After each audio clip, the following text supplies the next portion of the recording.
The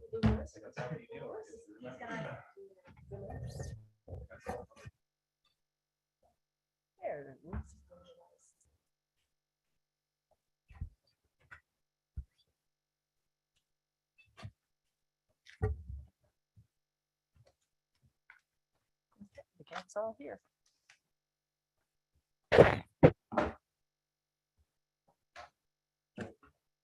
Welcome, everybody. We are at our workshop for tonight. If you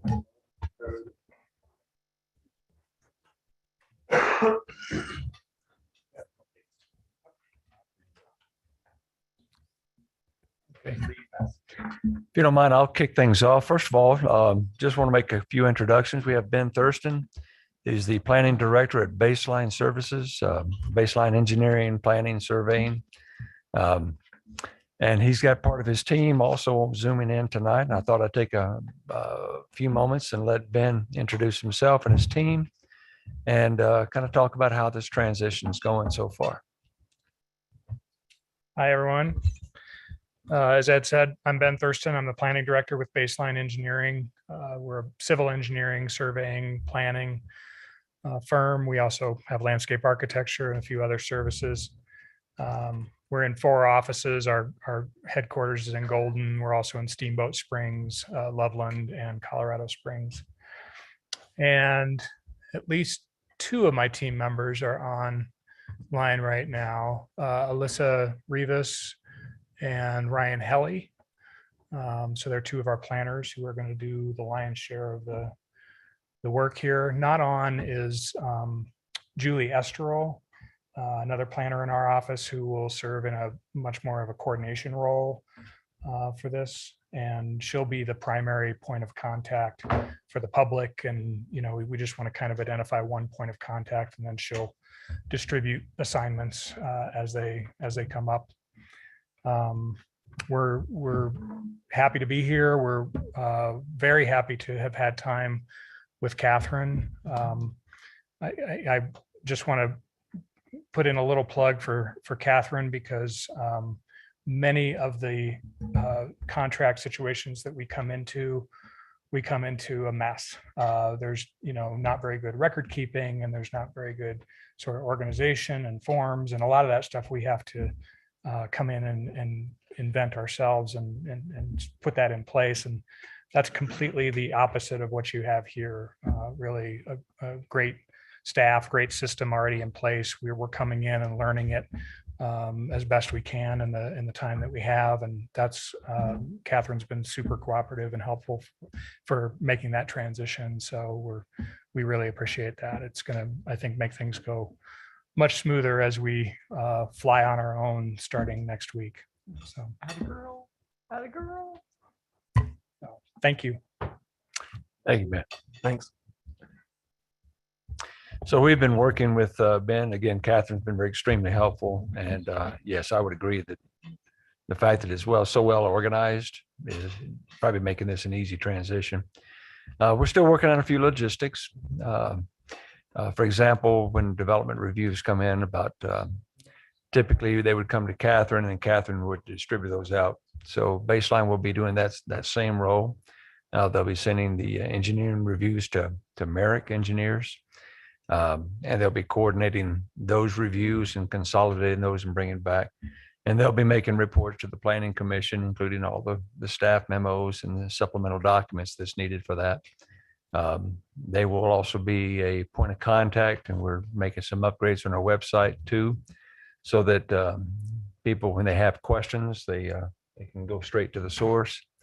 You know, I think that transition is going pretty smoothly. We'll find out Monday morning when it's all on you. But I'm encouraged by the level of support they're already providing. They've been attending as well our weekly meetings with Clerk. They did not attend this last week meeting. In fact, we've discussed that our meetings with Clerk typically are just more about checking up on the status of projects, not necessarily the planning end of that, because that planning end's already been established. It's about punch list and what's remaining and getting to preliminary acceptance and so forth. But you know, I'm glad to have Ben and his team on board. and look forward to working with you. So I believe the last board meeting, we were talking a little bit about densities. Parnell, you have some questions about how do we define the unit? Right. So catch everybody up a little bit.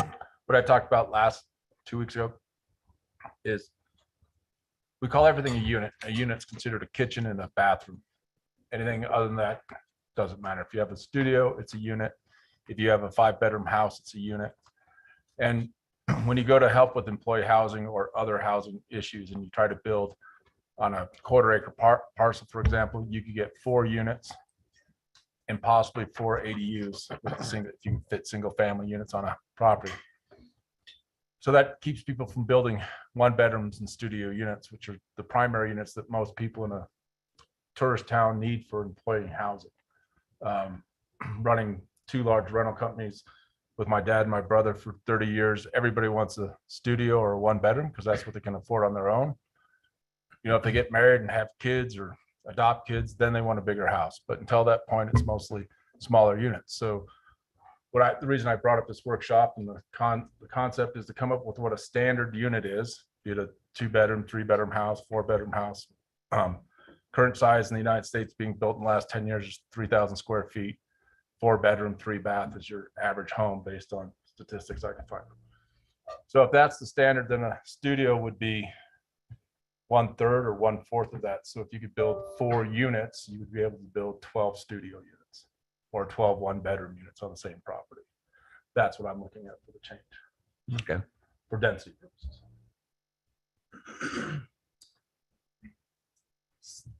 So in Is that our good summary? codes, then is that the same thing? A unit is just considered a kitchen and a bathroom as it's written in our code? Well, if there's a kitchen, it's a unit. So if there are 2 kitchens, it's 2 units.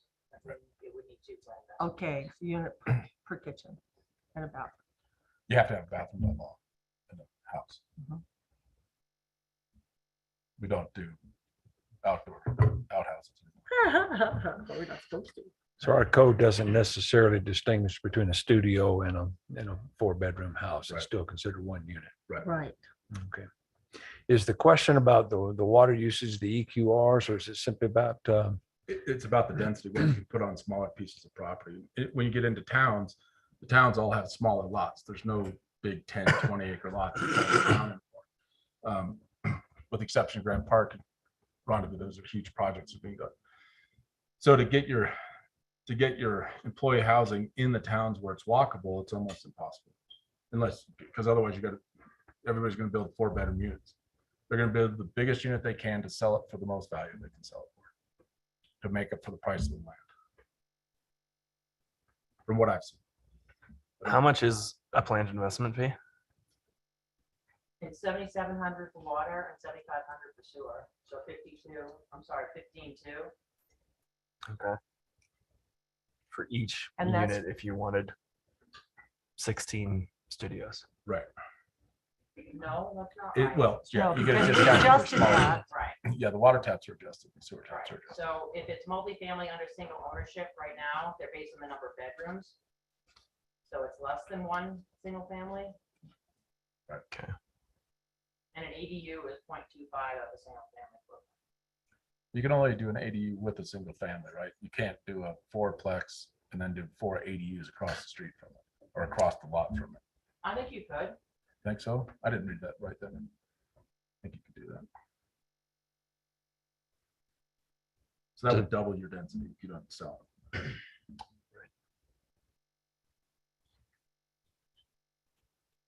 You know, it would be useful if we're going to continue with these discussions, is to be able to have links and reference that portion of our code. I'm sure it's in there. We could probably all find it, but if Paragraph we have 18, to search, we probably 19. won't find it. So To take a 13? look at what we've Chapter done in the 13. past. and There you have it. well, he's new. He doesn't know it quite yet. I think it's 13, 18, and 19 are the ones that cover those Okay. portions. Chapter 13 is the plant investment fees. Yeah. Chapter 19 is land development code. Chapter 14, Oh, 40. construction standards. I almost had him. I missed it by 4. missed it by 4?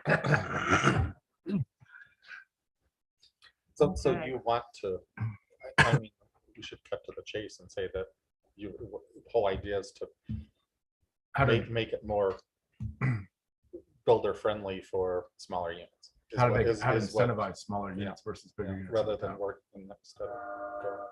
It's a good Which I think, summary. which is, I don't disagree with. Right. So.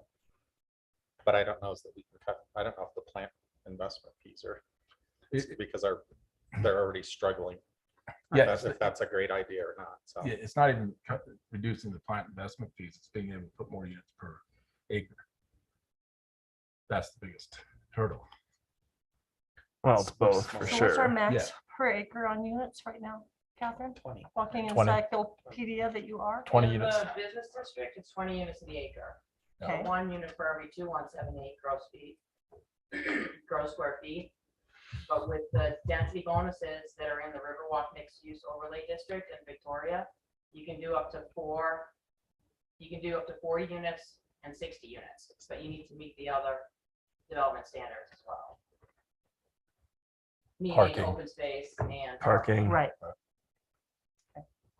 We will offer a suggestion. Sure. It sounds like what you're proposing is some kind of scheme where you create some kind of equivalency of units, like you explained, a studio being a third of a unit. Rather than doing that, I don't know why you wouldn't just increase the density. There's other development standards that keep the development from growing too big if it's all made up of larger units. But if it's made up of studios, then they can fit within those development standards. Isn't the simple solution just to increase the density to whatever it takes to make it so that if it's all studios, you could actually still build it? Sure, if that's possible, happy to do it that way as well. The only concern I had is I didn't want there to be any spot zoning or problems with that coming up where somebody says, oh, this is only supposed to be fourplexes over here. This is currently single family, but it's really multifamily zoning, but everybody did single family houses. And now you try to go and build a sixplex where everybody's used to having a single family house. So I didn't know if the zoning would make a difference more than coming with what a unit is and what a unit is not. Yeah, I would just say I haven't seen what you're proposing in terms of creating that unit equivalency. Right. I haven't seen that particular approach. So in my mind, the easiest solution is density and calibrate the density to the number that makes the most sense. There's oftentimes density allowed within a particular zone district that cannot be achieved because of certain development standards or potentially certain adjacencies to other uses that you could put in limitations that keep that from happening. Right. You're never guaranteed to achieve the maximum density, but if And you you, won't be able to. right, but if you do want to, carve out that ability to, with very small units to actually increase that density, then just calibrating that density to the right number. is Right. And if probably- that's an easier solution, great. I'm happy to see it. My thing was to encourage smaller units. That's what I'm just based on who we need in the valley and Yeah, and this would do that Right. because, right, they get more when they make the Sure. units smaller. But the plan investment fee would still be per unit at that point, per kitchen at that point, wouldn't it? And isn't Well, that, if you were doing studios under single ownership, there's an incentive in the plant investment fees right now. but that has to be under single ownership, right? If Right. you sold them off, then it's regular fees. Is that correct? Right. So you're kind of referring to a for sale studio? Either unit? or, people have come in and looked at apartments, the land that the town of Fraser is looking at buying. That's a great place to come up with a better plan so we can put more studios and one bedrooms on it instead of putting 2 and 3 bedroom units on there. Not saying we don't need a few 2 and 3 bedroom units, but that's the majority of what we have in town already. If the majority we have in town aren't necessarily in the affordable category. They are not. Are deed restricted. So, and with interest rates jumping 0.25% every 3 weeks now, it's getting less and less affordable. So I agree there's a need for variety in the housing, Yeah. You don't want just all studios and all one bedrooms, you need to find a way so people can progress and move up and still stay within the area. So you need whatever that Victoria Village will ultimately look like. And I think we could have a lot of good discussions about densities and, as far as how to build those studios and one bedrooms for rent, single families and so forth. Right. Preferably all deed restricted in that area. Yeah, the more, and the better deed restrictions we can do, the better too. Yeah. You know, if you look at all the other ski towns, their number one issue with ours as well, but they're out of building space. They don't have a place to build employees. They're already built out. They're now trying to figure out what to do. So I think Fraser's in Winter Park, Tabernash, we still have a chance to keep the employee housing within the 5-mile radius of our town instead of going all the way to Granby or Kremlin or, you know, forget what else, partial. So that way. So. Winter Parks project will do a good job of taking care of a number of their seasonal employees. That's a lot The of ski units. area one? Mhm. Yeah, but that's just for them and it's for 300 their units, seasons. right, but Right, but that that doesn't opens matter, 300 then units. renting No, every right. place else in the valley, Yeah, it helps. It helps. you know, so it'll open up other rental properties. I'm saying there, so. okay. The plan for Victoria Village is to have rentals, right? We're not selling any of that, are we? Well, I think there'll be for sale products in there too. We probably have some commercial in there as well. No sense wasting that highway. Well, if we're allowed. Commercial units will be deed restricted homes. Right. And it'll likely reflect, we still have to kind of build out that program, but Winter Park does a good job with their program. They do a lottery system. You have a point system based on how long you've been here, if you work within a certain proximity to town, different things like that. So I anticipate us doing something similar. It wouldn't be, nothing would go market rate that we would build. for Victoria Village. What about commercial on that land? Can we even do commercial on that land since we? Yep. can't So have- I've had some really good conversations with some developers here. They've talked about, just the challenges that with construction and some of it I'm taking with a grain of salt, but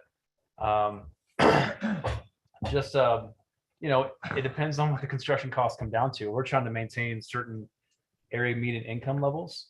Like if we're trying to keep a 1-bedroom studio at $600 a month rent. How do we make it so we can have the funds available to subsidize that unit if needed? And some of that can be with, having a larger density residential is usually not so much of a challenge, but it's when you come to the townhome products, the single family home products, where you do want to look at, okay, maybe we could integrate some of this commercial to help fund the housing that we can then do the larger, single family residences. So there's some really good developers who've done this a lot, and they find a way to make it work. They figure out what your goals are, and they'll provide you with options that will integrate some commercial pieces in that too. And then from there, we can kind of figure out how we want to phase this in, as far as if there's further subsidy needed from the town or from grants. Availability of grants and determination of grants is, a big part of that. But, it'll come down to assuming construction costs even stay the same for what they are now compared to what they could be. We don't know, so there's the developers have a really good, they know how to lower the risk and how to approach these things reasonably that, can maybe add some desired commercial space and help provide some residential on top. You could have the commercial on the bottom, the leases for those businesses helping subsidize to maintain those AMI levels for those above units. So, it's got a really good zoning overlay that Catherine helped put together for that. And, we'll see what our options are when it comes down to the dollar. Are there any restrictions to what we do with the land due to the grant that we got to buy it? So the restrictions are, we're still waiting on I might have the grant agreement in my inbox. I just got back to work this morning. But we're supposed to be receiving the grant agreement here very soon, if not already. Came in Yeah. Monday. It came in Monday. Okay. And so with that, I'll review the grant, but we are basically awarded based on 105 units. We proposed some AMIs for different numbers and bedroom types, just because we had to. So I made the best educated guess on that, and we'll have some flexibility. But my discussions with the Division of Housing is they're very supportive of this project. They understand that some flexibility is needed, and that you can always plan and hope for the best, but that you might actually need to go with maybe a higher AMI depending on the construction costs, or the lack of available subsidy, or the lack of determination or awards for future grants to help subsidize those costs, rising construction costs, all those different variables, right? So I got to review the grant agreement there. But it's, if they tie it to the AMIs that are proposed, we have a pretty broad category of AMIs. 30 to 40% for a 1-bedroom studio or a smaller unit space. So and those AMIs are based on how many people are in your household. The new numbers just came out recently from the Department of Housing. They just published new numbers for Grand County for the area median incomes. Was it, what, do you remember what it was? Last time I looked, it was like still 54,000. Well, it depends on how many people in your household. So for like a one individual household, I think 100% AMI is somewhere like 68,000. In a 2-person household at 100% AMI is like 75,000, 76,000. And so it goes up with the number of people. And then, if you're at 120% AMI of the area median income, it's a higher number. If you go 80 or 70 or 60%, it's a lower number. But it just depends on how many people are in your income in your household. And and yeah, where on the AMI, what's the target AMI for certain units? If they're maybe a single family home would be 120% AMI for a household of 4. Well, it'll be interesting to see too, although from when I was looking on, I think it was the DOLA site or something like that, there wasn't that much of a change. And I thought it was average median income, but it may well have been. It's the area median. Area median income. Hadn't really changed between like 2019, 2020. Yeah. And 21, I can't remember if they had numbers for 21, but I was interested to see if we had an increase based on the amount of people that are moving here and working remotely that make good money. They're not working in the restaurants, they're not. I don't think it was really that big of an increase. I was kind of surprised too. Good. I usually use the gauge as the a two household at two family household at 100% AMI is usually what I keep in my brain. So it's about 77,000, and yeah, it hasn't gone up. I think it was 75,000 last year. Good. I mean, it's gone up a little bit, but So to get back to what Ben was saying in your original question about how to incentivize, smaller units and so forth, our density standards still refer to units. Right. Okay. So we could look at maybe breaking that out and defining that better, by studios, 1 bedrooms, 2 bedrooms, or maybe even going by a square footage, Right. For example. That would allow you to bring some more of that density in there. I don't know how it incentivizes other than it just. But, and that's why I have a work group. If I had the answers, I would have just sent in a memo and said, here's how we do it. So, Right. And what I got from Ben was if we increase density, that would allow more units per acre, which right. But would solve. how much do we increase it? 60. That's the question. I think we're focusing on unit instead of, we need to be focusing on Building size. on density per acre. Yeah. Because that would allow, you couldn't build any more than what it would allow at that Right. stage. So So you can rather have than studio versus 2 or 3, I think from what he said, that sounds like we're trying to overcomplicate it. So the current incentives that are in place for smaller building that Catherine mentioned, I mean, is that what's going to make the incentive?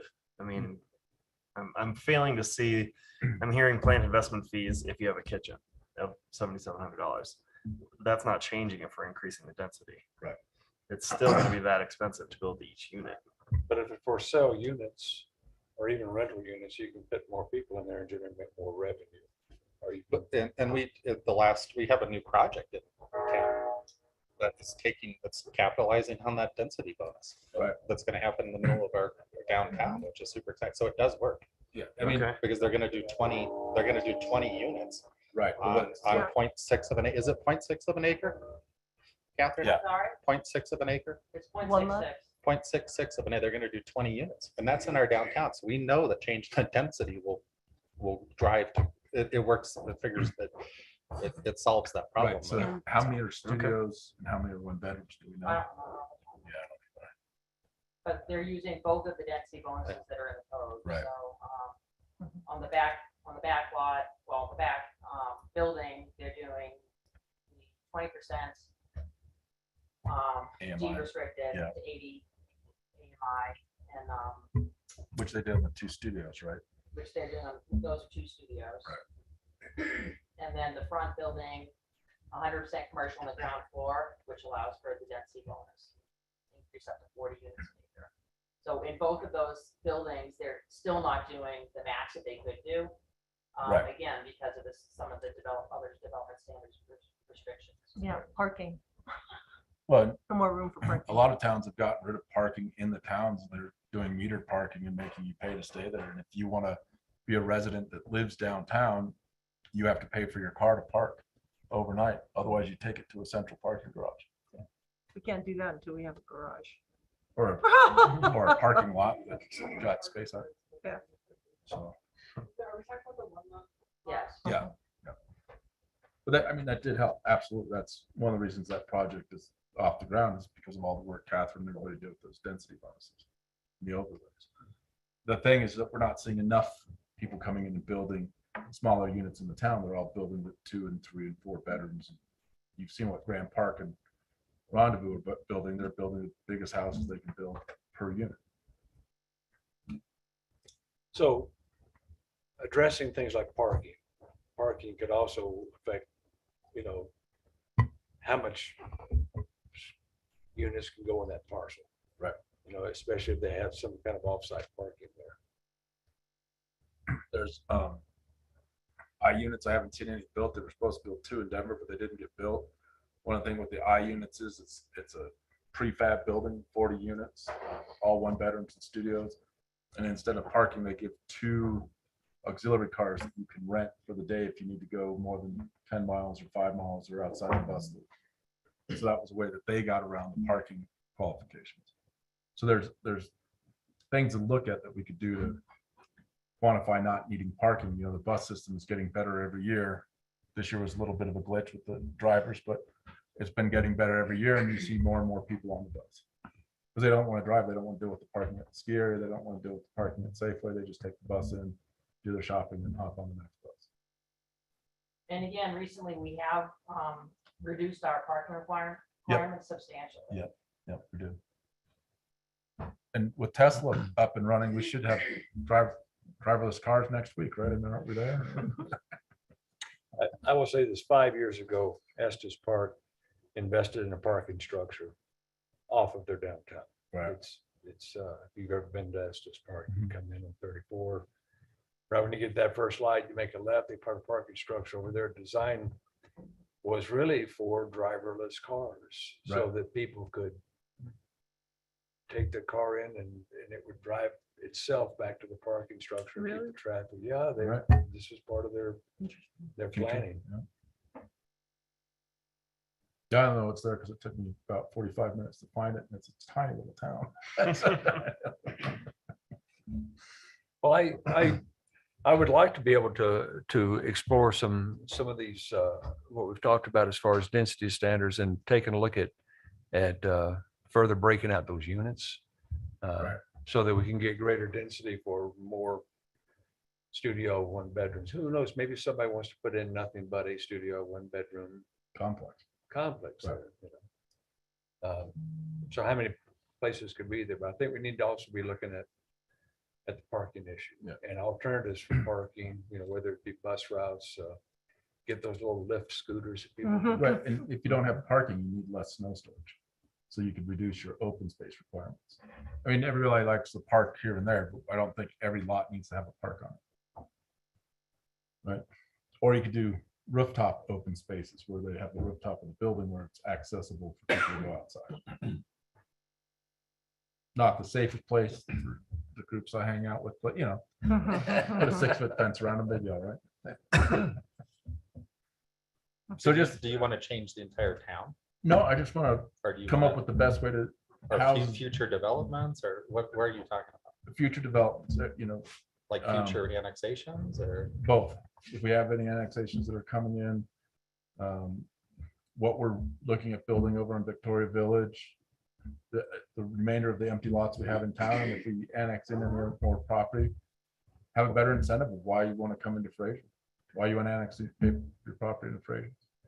Well, that's also leads to a bigger conversation about zoning. Where do you want those densities? Right. I mean, there are some neighborhoods that are kind of set up where you don't want to go in and put in the higher densities because they're already all single family houses down, let's say Eisenhower Road, right? Besides the church, I think they're all single family. A good example of one of the projects that was built is Snow Blaze. The front building is all studios. I think it's all studios. There might be a couple 1-bedrooms in there. And then all the buildings behind it, the tall ones, those are all your 2 and 3 bedrooms. So that's the way that they use that density back in the 80s.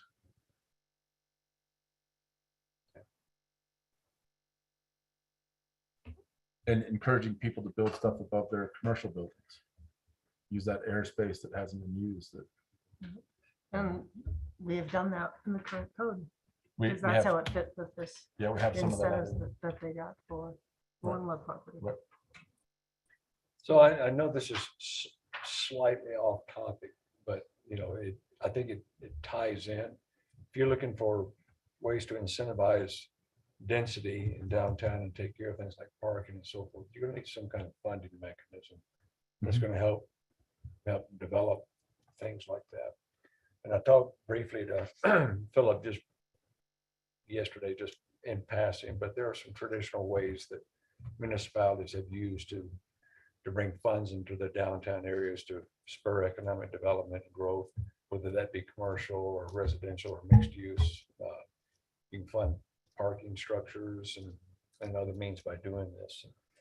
And one of the most traditional in your downtown area is called the Downtown Development Authority, a DDA. Right. Which I would, if you're interested in that, we could schedule a future work session just to talk Sure. about what is a DDA, how does it work, how could it benefit? Right. Because I think it could create some, especially right now with the One Love property, when it comes on board, the Victoria Village, those improvements in there, if you catch that early enough, you can capture those additional tax revenues that are generated by those developments. And all that money goes back into the DDA. Right. Now you can incentivize a developer as well by saying, okay, we can return some portion of property taxes to you over a period of time, or we can take those monies and invest that to fund a bond issue for a parking structure or whatever those improvements are. Yeah, that'd be great. I've had business owners ask, can they donate money to housing projects? I don't know if that's legal or not. They probably donate it to the Grand Foundation. Well, that's the option, right? Yeah. But then the Ground Foundation has the right to put it wherever they want. Yeah, we did have a discussion, Michael and I, with Megan Levine 6 months ago, 5 months It ago. was mainly tied to property donations for tax write-offs. But they had the same system set up for cash donations too for a tax write-off. They could dedicate towards affordable housing, and they could even write in there that they want to dedicate it to the town of Frazier towards their, deed restricted affordable housing development as well. Great. Okay. So if they have a specific place they want it to go, they can still use the Grant Foundation as a vehicle to get there. Okay. Good to know. Yeah, I don't think we've explored deeply enough all the different types of options, put together a comprehensive plan. But I think we've done a lot of good work with the overlays, the density bonuses and changes to the code. Right. But it could probably still be used to tweak a little bit better. But again, like Philip said, the One Love property is a good example of the fruits of those efforts, and it took a little while for One Love or the conditions to come together with a piece of property to make that work. So, Right. Exactly. And I'm open to all the stuff that McPherson and Mr. McPherson and his group have, assuming with your group knowledge, there's a lot of good ideas coming out of you guys. Because we don't know what we don't know. Absolutely, yeah. You can make suggestions, and You can tell us if we're crazy or if we're on track. Right? I'm not sure I'm qualified.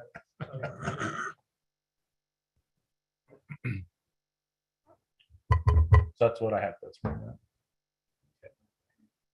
Well, then my takeaway is to uh,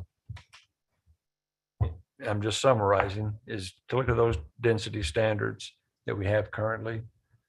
Maybe float some different ideas about how that could be adjusted to create greater density of units. And then I'm going to use the term unit, but we can Right. classify that unit as a studio units, this one units, which creates more opportunities for more units within that development. Therefore, that's the incentive, more for sale or rentals. I'd also like to, if Philip's okay with that, schedule a future work session on that DDA. Yeah. Okay. That'd be good to know.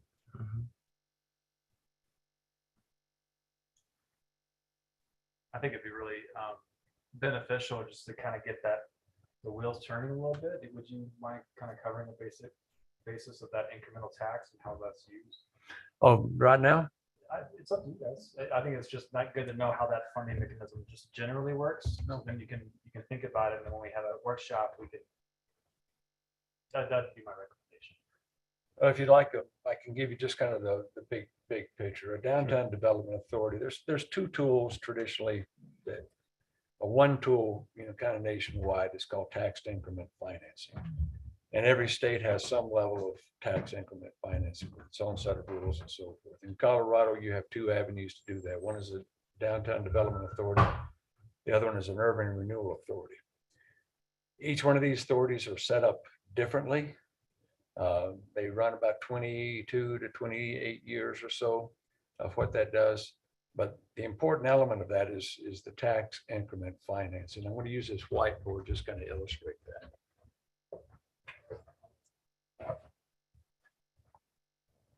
What you do is you draw a circle over where you want this authority to be. Typically in your downtown area, you can define those limits. And you establish that downtown development authority. And it has to go through an election. The people within that has to vote for it. But once you establish that, the county will put a baseline assessment on there.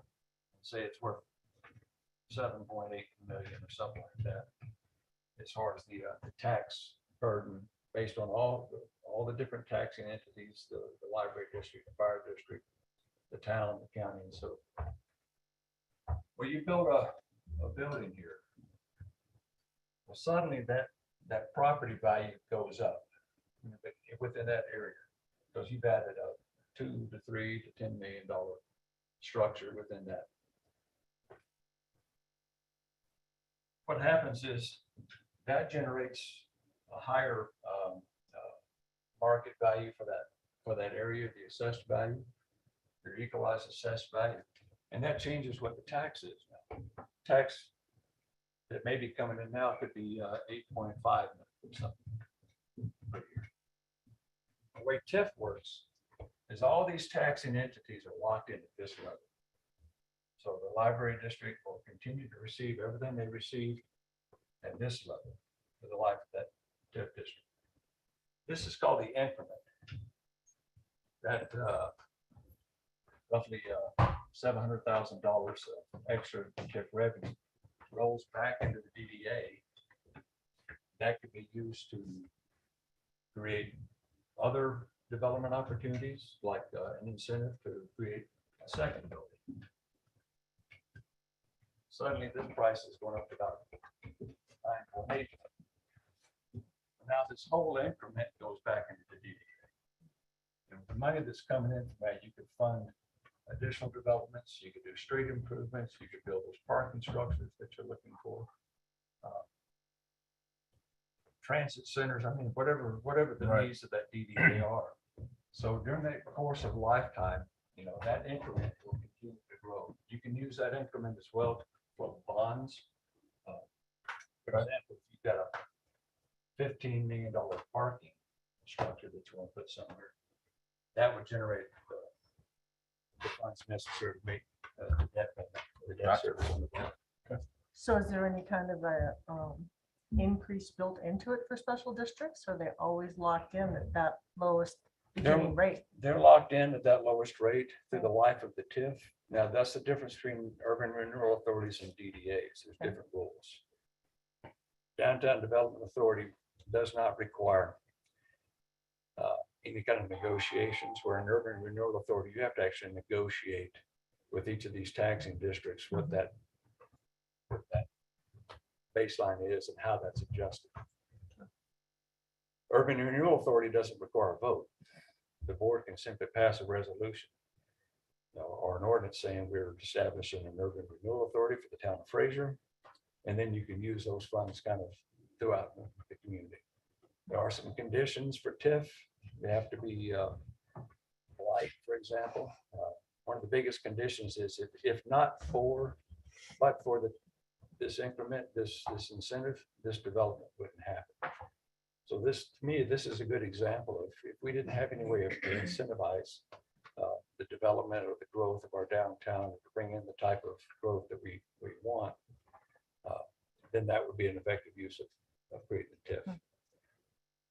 The people that are within that district, they vote. It's a yes or no vote. It does not increase their taxes at all. So the implications to them are really going to be out of their pocket.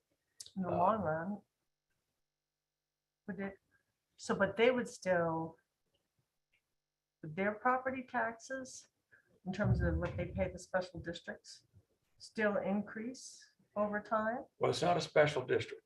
No, I know, but so if they own a piece of property and you pay out of your property tax, it divvies out to the different special districts. As part, Right. as property taxes go up, if you build a $4 million complex next to a warehouse, Mhm. well, the property value of that warehouse is going to go up because of the surrounding properties. So they will see an increase in their property taxes. They'll pay their taxes just like everybody else will. Everyone pays their taxes based on the assessor's data, the mill levy and so forth like that. The only difference is those governments that have that mill levy for that area are locked in at a certain rate. They're not going to get a penny more in increase in property taxes over the life of the DDA. When you get to the end of the life of the DDA, you can renegotiate it, but at that time you set a new baseline. So they would see that incremental increase at that point. So And that's- Katie, I'll- That's just kind of the overview, big Mhm. picture. Yep. What you can do with it is pretty much wide open. So Katie, all that money that would be reinvested into that development district would enhance that property and enhance the assessed value of that property as well. So Mhm. some special districts like this because it does help enhance a property where otherwise it would take a much longer period of time to enhance that property or subsidize development, for example, for more commercial growth or affordable housing or market rate housing. But it's going to help enhance that property, and they'll see a return on investment once the end of that period when it comes to an end. If they renegotiate, they'll be up to what the current level is, and they could even renegotiate for another agreement.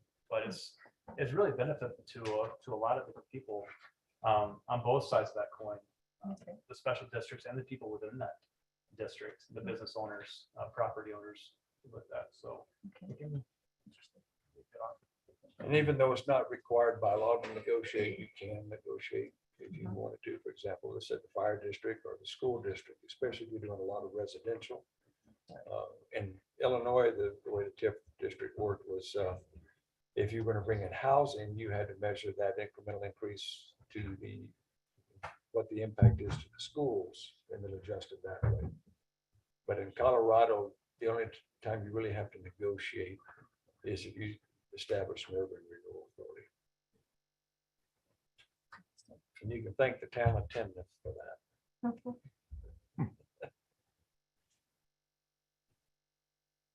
Anyway, that's kind of a big picture of what the DDA is. I could even, there's some consultants and friends that I know that can probably even come up and kind of get a bigger picture of that as well. I think it opens some doors, especially if we can address parking. I mean, we're going to have a lot more density between Victoria Village and the One Love property that's coming in. And if we change our density incentives, we might even see even more of that.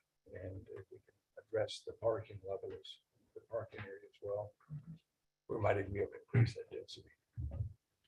Well, it could be shared parking too between the commercial and the residential, different times of the day, you know.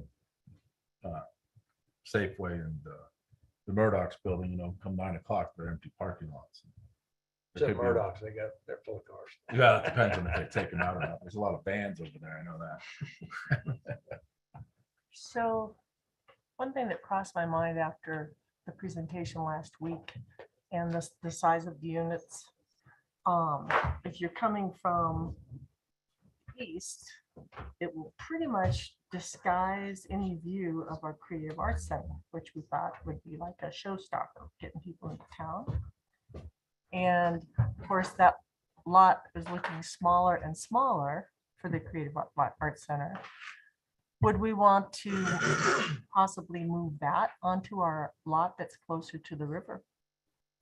Incorporate that into more of that river rock and use that existing lot for more commercial and density. Just food for thought. Much better than a parking lot over by the river, huh? Yeah, didn't like that. No, and I agree. It would be a horrible place for a parking lot, but for a Just creative art center and, coffee shop and tied in with the river watch, it could be really quite lovely. It won't have quite the visibility that it would have had, but with those new buildings, they'll block the view of it coming in from Denver. So just food for thought for the future. We might just turn the building so it faces a different direction. Instead of looking into the building, let's back out towards the Continental Divide. Just a different design. But having the art center downtown would be great. 'Cause that's, Yeah, and even by somewhere the river there, downtown. it's the same distance of walking. It's a good thing the distillery is not so high. 'Cause Correct. They'll still be able to see it once they get to that. Mhm. I know we're in all these discussions about density in the downtown, but again, your downtown is your biggest commercial draw. Well, as right, well. and that's the other thing is I would encourage having commercial on the main floor. And that's the other thing that hurts the density, right? Because then you got the commercial on the downstairs, you need all the parking for that. Then it doesn't leave very much housing above it. Yeah, good point. Thanks A for lot of options. reminding me but, about that. That's the only commercial district we've got, so Well, and we- preserving that is, to me, would be very important. right, and is it the Gallagher amendment? With the Gallagher amendment frozen now, at least that helps the taxes stabilize out. Before, the housing taxes were gonna go to 0. Right, Yeah. They're already down to 6.8 of assessed value, right. Which is pretty low for, extreme amount. yeah. Anything else? 5-minute break? Sure. Thanks for your time. Ben, thank you for you and your team Yeah, as man, well no showing up tonight. Thank you.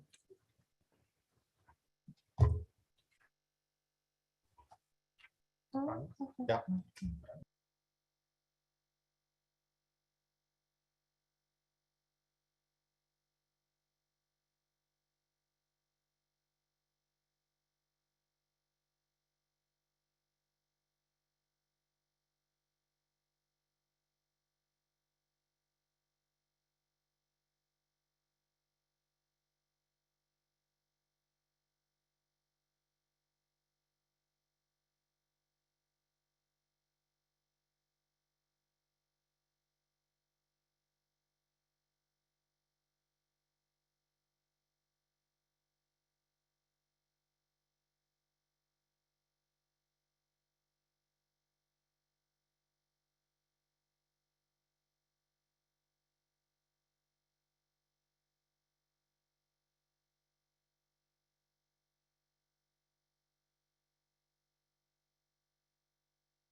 Well, and if you look at it too, We're gonna wait till the plant 7. investment fees at $100 per month. of use.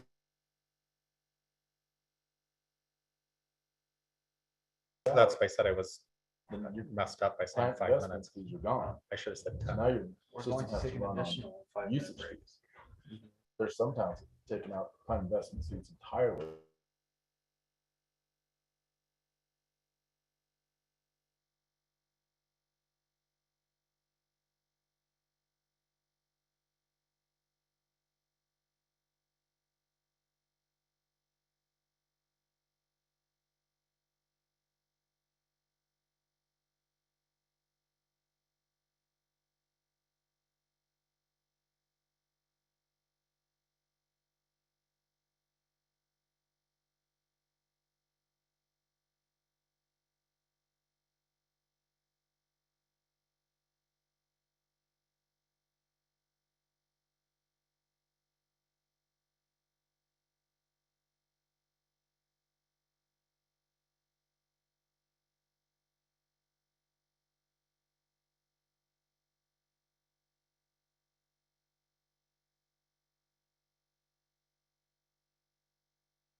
Party on. Like to call the Town of Frazier's regular board meeting for May 4th, 2020 to order at 7 PM. Can I please have a roll call? Ryan Cirkbenick. Parnell Quinn. Katie Souls. Eileen Waldo. Lewis can't unmute himself. If you can let him. Hold on, Lewis. Lewis is muted. There you go. So Lewis. here I am. Yeah, I'm present. And Philip Vandernail. Can I have an approval of the agenda? I'd like to add one item. The Mountain Parks Electric Board vote actually showed up, so we should vote as the board on that and choose that. So if we can just add that in for Last discussion item or under updates? B, right after planning commission appointment, if we can just do the Mountain Parks election. Okay. Does that make sense? Rather than me voting myself. Somebody can make that motion. to approve the agenda. So moved with the addressed change. Second. All in favor? Aye. Opposed? Aye. Great. And then the consent agenda, which includes, can I have a motion to approve the consent agenda with So moved. minutes from April 20th and resolution 2022-0504, which is the Grand County Fishing Company Winter Park Fly Fisher license. So moved. Is there a second? Second. All in favor? Aye. Opposed? Discussion and possible action on committee appointments.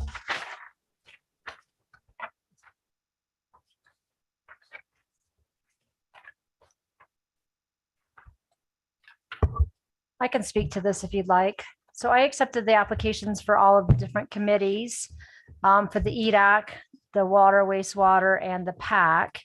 And we did receive the same number of applications for each one of those committees as there are basically available spots for committee members. Within the EDAC, we did get 5 applications, and you can have 5 to 7 people in that committee. I'll let you guys talk about the specific committee members if you would like, but I'll just talk about the openings. And then the PAC, you can have anywhere from 5 to 11 members in that committee. And we did receive 7 applications for that committee. And then the water, wastewater, all 3 of the same committee members did reapply, which we did, as you'll remember, we did change by ordinance the makeup of that committee to 3 community members and 2 members of the board on that one. And then we'll talk about the planning commission. That one's, I put what the code says in there for the planning commission because it's a little confusing. But the board is to appoint 1 member of the planning commission from the board of trustees. And Parnell, your seat on the planning commission runs with your tenure on the trustees Correct. committee, so you're not up. You have Right. 2 more years. Yep. Does that make So sense? Yep. Sorry. Yes. And Philip is required to be on there as the mayor. Correct. So let's go in order. EDAC was the first one, and there's 5, right? Or 6? Did you say 5 or 6? There's 5. 5. Like 5 there's required. 5 required and 2 options. There were 6, 5 applicants 5 required. Okay. and 5 required. And then 1, 2, 3, 4. Yep, perfect. So this was kind of my baby way back when, because we had just left the chamber and we needed to spur economic development in the town of Fraser, and I think it did a really good job.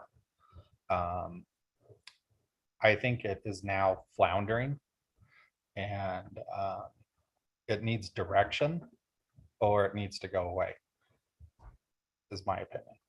Is that I haven't seen anything come out of there in quite some time, and they need to we either need to give them direction from the board and say, this is what we want you to work on, or I think we should just get rid of it. Okay. Personally, that's because it hasn't, I mean, I don't think they've met in They haven't met in over a year. Yeah, with the, Wow. So a couple of the members that's- left, and that was when it started going the other way. So that's disappointing. Yeah. That it hasn't done. Well, I know Barry's continued to be enthusiastic about it and wanting to get something going. But Well, I think that this board needs to give them direction if we want to continue. mhm. But I think we should, if we want to go ahead and appoint them tonight, that's fine, but let's have a workshop in the future that says, what do we want our economic development? Team working on. Maybe a teamwork. workshop Yeah. with yeah, that committee. yeah. Is So they there- could give us an idea of what some of their visions are. Yeah.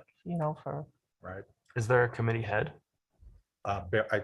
Barry was the chair, but that would be, they have Correct. to reelect Yeah. a chair, or reappoint a chair. yeah.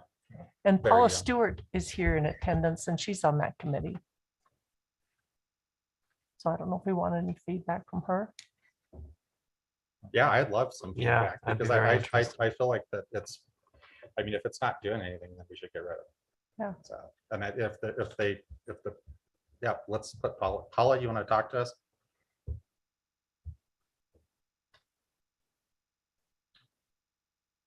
Sorry, Michael is unmuting you.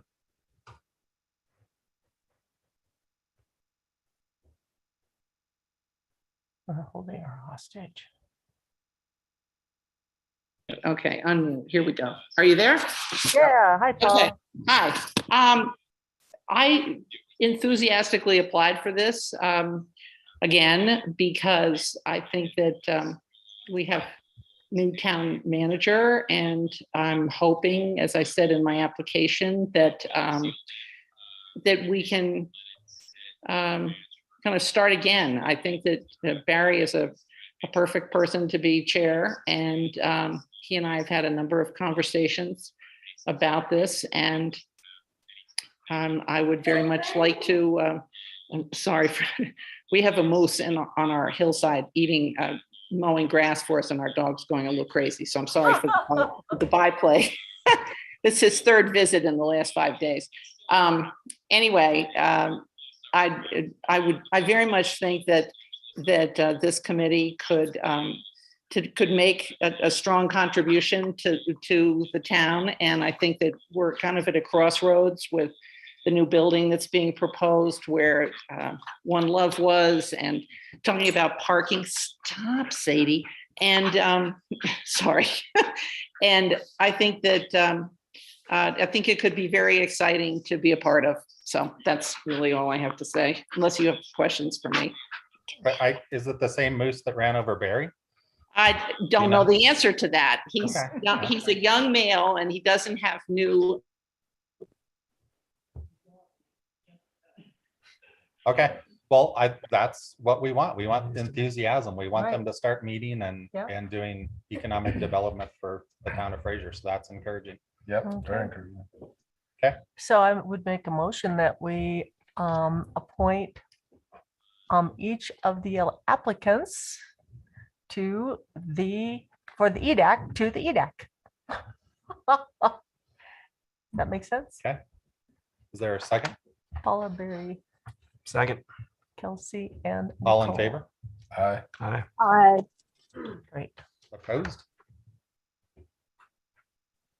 I was on that at one point, so, I mean, a board member could, maybe that would, if somebody wants to be on. Do you want to be on that?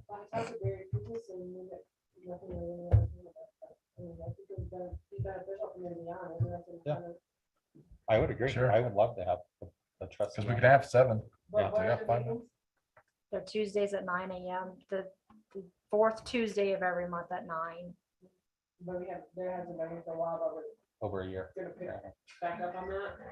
You could change the time and day. Or ask if it could be changed. Based on your schedule. Would you like to, yeah, Because the kids will I'd be in love school. to, I'd love for somebody to make that motion. I make a motion to Yeah. add Katie Fisher to the E EDAC committee. Second? All in favor? Aye. Aye. Yeah. Aye.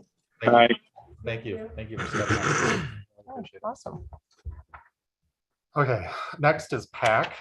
And these guys are rock stars. Oh, they're ripping it. Yeah. Yeah. They're So awesome. I don't know if we need to say any more than that and just make a motion. How about a thank you? Yeah. Rock stars. Thank you, Steve. Thank you, Thank you. Eric. Thank you, Kelly. Thank you, Cynthia. Didn't we Thank make you, that Geraldine. committee Kelly, smaller Lisa. though? No, we made it bigger. Made it bigger. Made it bigger, okay. But there's a number that did not reapply. Yeah, there were some people that didn't reapply. So now they're down to, So down to 7, which is a manageable size. probably. I think they did great with 11. Yeah. Yeah, that's, I couldn't remember if we made it bigger or small. Bigger. Okay. You're on fire tonight. Keep going. Okay, I'll make a motion that we appoint each of the applicants who applied for the PAC to the PAC. Steve, Eric, Callie, Cynthia, Geraldine, Carrie, Lisa. With gratitude. Thank you. Second. All in favor? Aye. Aye. I, Great. So that was all passed. Water or wastewater, is that the next one? Okay, so there's 5 and 5. Except for Ron didn't submit an application. He actually did. He apparently. did. He had Okay, good. difficulties. Well, great. He sent me an email. You know how I feel about the wastewater. You guys missed an opportunity 10 months ago.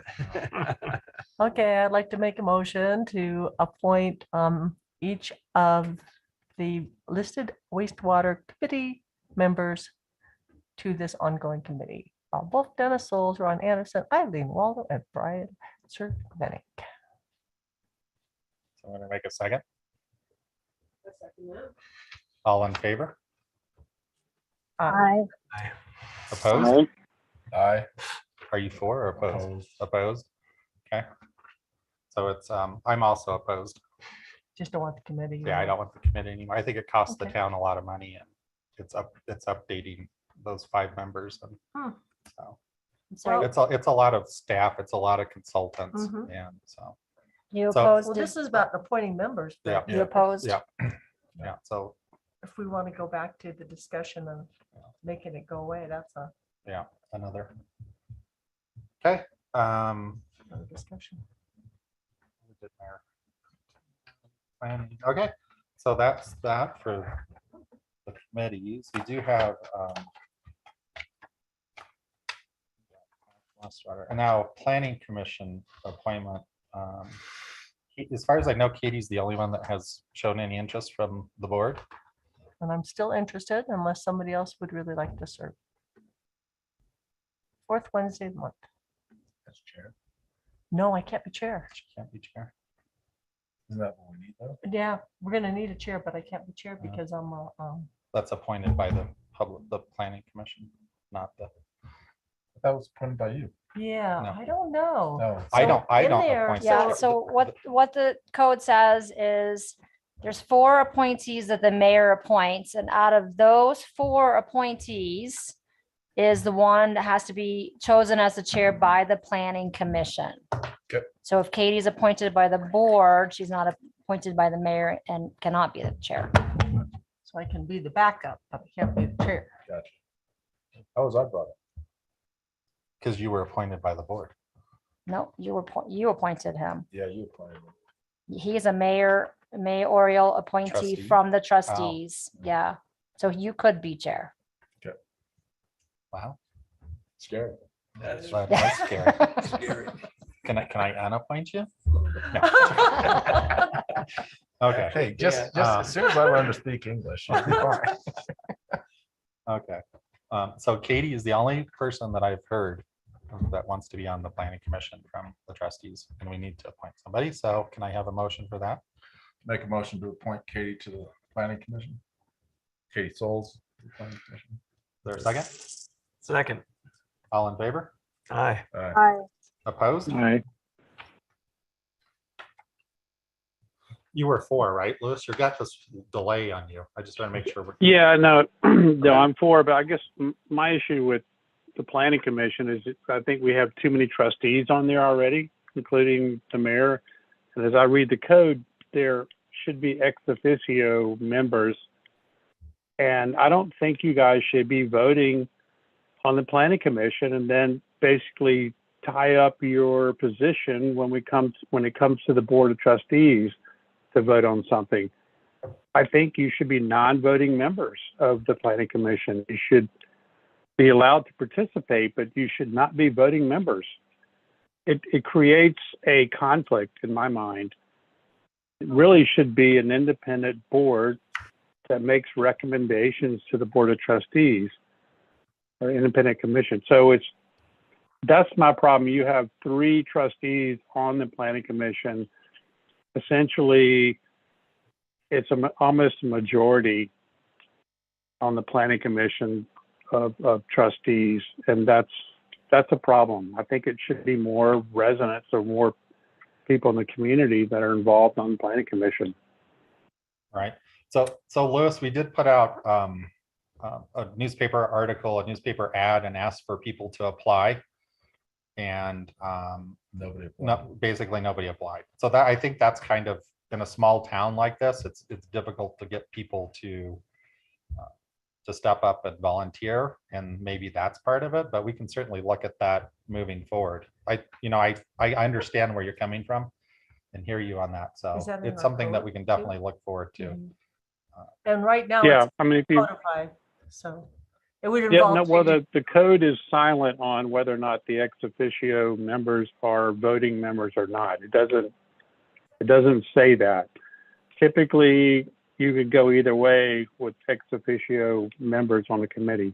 It could be voting or non-voting, but I just think it creates a bit of a conflict when something gets recommended from the planning commission to the board, and then you have basically 3 trustees that have already committed one way or the other, Right. making a recommendation to the board. Yeah, just so you know, I have changed my mind in the past, so I don't know that it commits you. Okay. So, okay. I mean, I don't know. We could certainly look the at. board, right, the board has the ability to change code, but I think that's a problem that we should address. We'll look into that. Okay, next is the Mountain Parks Electric election, and we are voting members.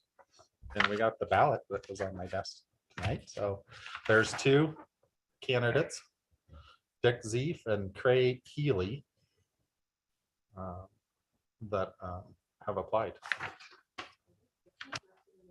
There are pictures. Fancy. Does anybody, Well, Dick Zeef's been on it for quite a while. And I think he's done a good job since he's been there. I don't follow it too closely, but I have seen him do some good things for Mountain Parks. I don't know the other gentleman. but this Craig Healy has come to our meetings. He is, you want me to read? Sure. Yeah, read them both. That'd be Okay, good. so Dick Zeef, I am rerunning for Mountain Parks Electric Board because I feel being on the board for many years has given me institutional knowledge and experience. In these uncertain times with everything changing from coal power to renewables, we must be familiar with where we've been before we can make decisions about where we're going. We, Mountain Parks Electric, have not had a price increase since 2017. We are not planning as of right now to have one next year, so the board has been doing a pretty good job of keeping control of costs in our service area. I want to continue to address our current needs and be part of the strong leadership team that will continue to bring reliable, affordable, and more sustainable electric power to all our members / owners. And Craig Healy is, I have been the Mountain Parks Electric member, District 2, since 1982. I am a semi-retired groundwater geologist specializing in groundwater supply, water resources, and water rights issues in Colorado. I was vice president of a water resources consulting firm and was a certified professional geologist for many years. I have served locally on the board of directors of Colorado Headwaters Land Trust, serving as treasurer and president, and Grand Huts Association, along with continuing as an active volunteer ski patroller at Winter Park Ski Resort for the past 45 years. I am active on the construction crew for Habitat for Humanity of Grand County. My wife Nina and I have 2 adult sons. I am interested in serving on the Mountain Parks Electric Board of Directors because I have a deep interest in serving the local community, a true volunteer spirit and professional expertise in working on resource issues. Also, as a renewable energy provider at our home, I am just demonstrably interested in renewable electric supply. I appreciate the reliable service provided by Mountain Parks Electric, its dedication to supporting nonprofits and education in the local community, and I feel my expertise, experience, and enthusiasm will be an asset to the Mountain Parks Electric team moving forward.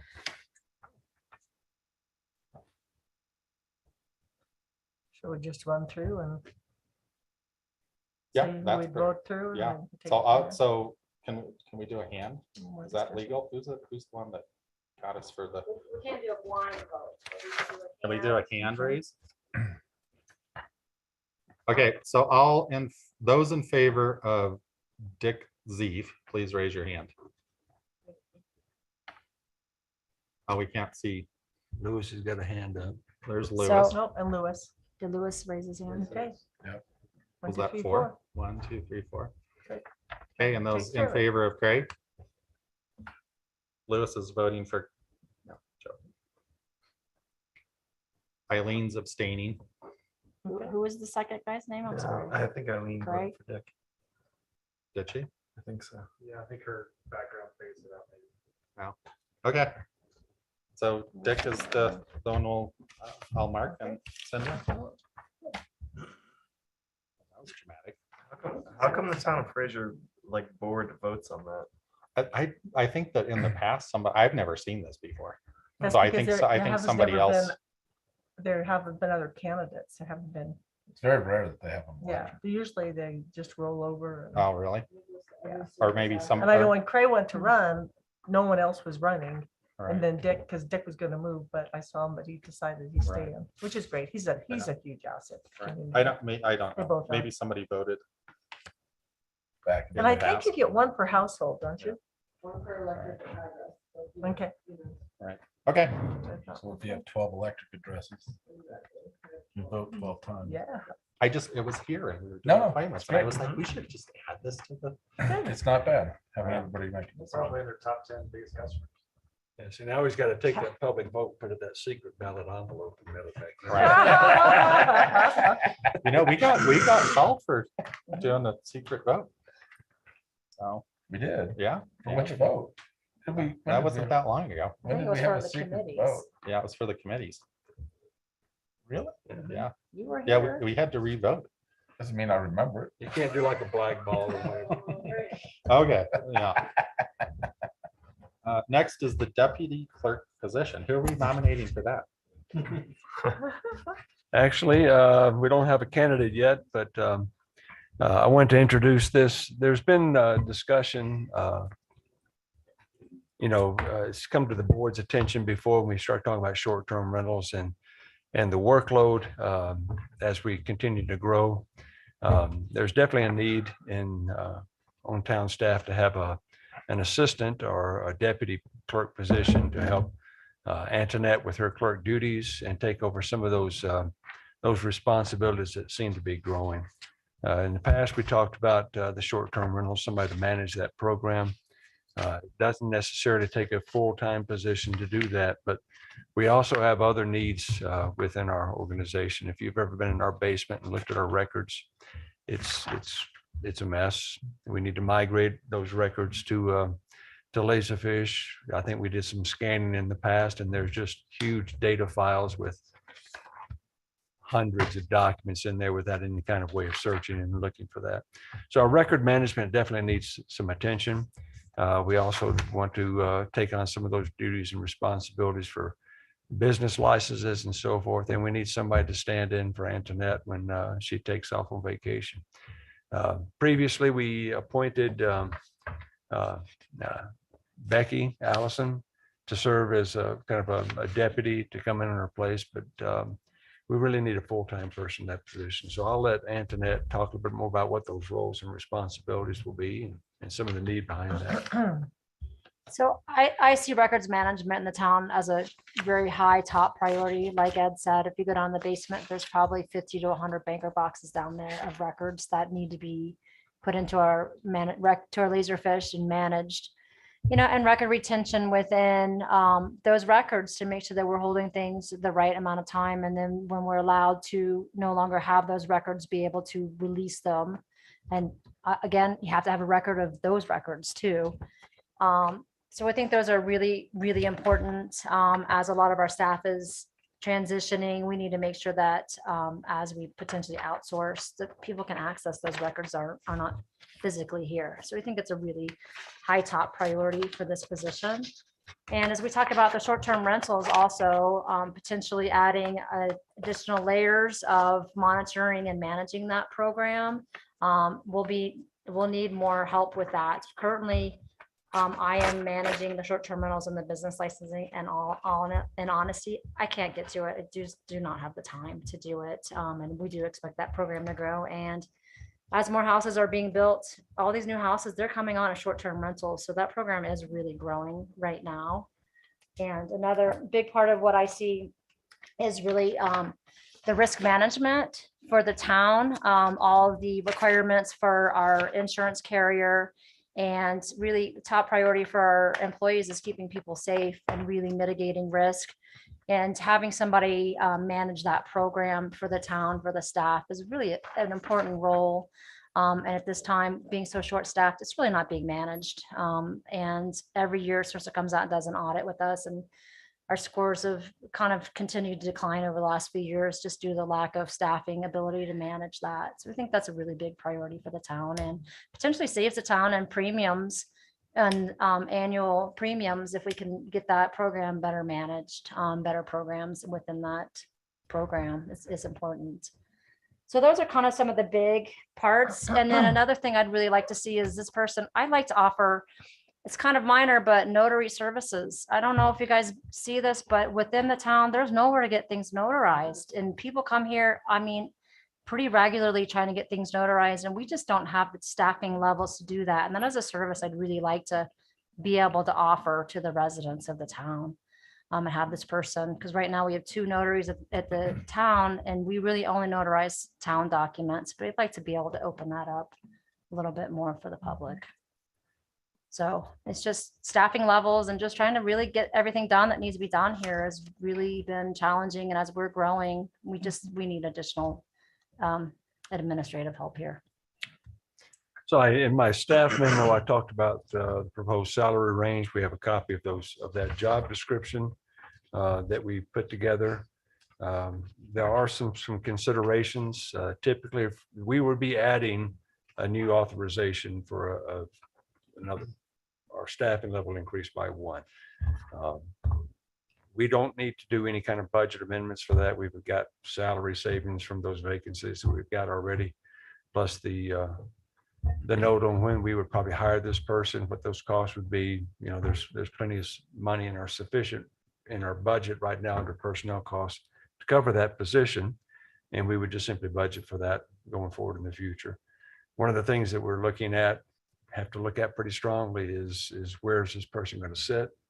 And we've had some discussions about, trying to co-locate finance a little bit better, administration a little bit better, and the clerk's office a little bit better. And we've got some ideas. We think we can do some things with just simply moving some records to storage, put some partitions up, and use the existing space. So that's something we're still going to work out, but I think it's a good move. I'm 100% supportive of adding a deputy clerk position. I think it will just elevate what we can do and kind of get us up to those state standards that we're supposed to be. So I have a question. What is a non-exempt position? What does that mean? Non-exempt means you're an hourly employee. Okay. Yeah. If you're exempt, you don't get overtime. You're salaried. Okay. Like me, I'm exempt. Michael's exempt. Okay. And are there benefits tied to this right off the bat, or how does that work? They would be a new hire eligible for all of our benefits according to our personnel manual. Okay. And it sounds like it's, a lot of it can be on the job training, depending on who comes with other skills. Correct. I came But- in as a town clerk. I had never worked for a municipality. I had Mhm. administrative background, but I think it's anybody that's has strong skills and is able and willing to learn and really, yeah, can learn. And that $54,000 salary, is that all dollar amount or does that include the value of any benefits? If that's the starting, just the salary Okay. range. I suggest starting at 54. This still seems like a good wage for, Just until you Grant take all the County. taxes out of it, then it's not much of a wage. I think our benefits will add about 28 to 35% to someone's salary range when you factor in your retirement contributions, health insurance contributions, dental, uh, FICA, Social Security. I mean, all those extra fees that go with personnel costs. It's usually about 30% of what somebody's salary is. So I'm in favor of Good. this. yeah. Yeah, I'm in But- favor of it. But I've got a caution. Where the town of Fraser is heading. And I saw there was 3 planners on the call tonight, and I have no idea how much that costs. So I think we need to really look at our budget and how much our employees are costing us. We need to invest in our employees, but we have all of these consultants.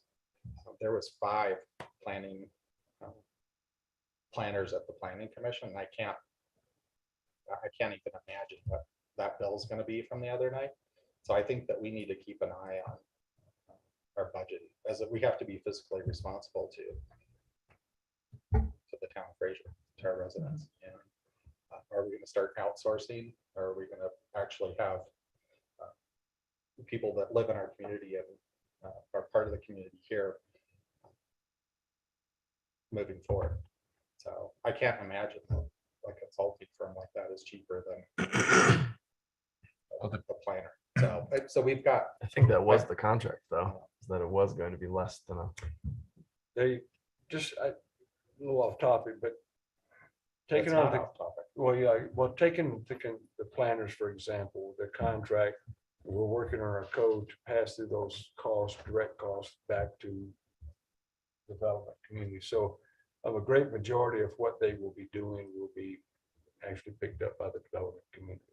The same thing with the engineering. Now, we use engineering services already with Merrick for our own internal projects and so forth. In fact, I was on the phone this afternoon. I was going to give you an update on that. But we use Merrick for our bathroom project, our Byers Avenue water replacement and so forth. So we have outsourced engineering that we pay for as part of our cost already, but all the engineering review that Russell was previously doing for like Clark and Rendezvous and others, we're now, those costs we passed on to the developer.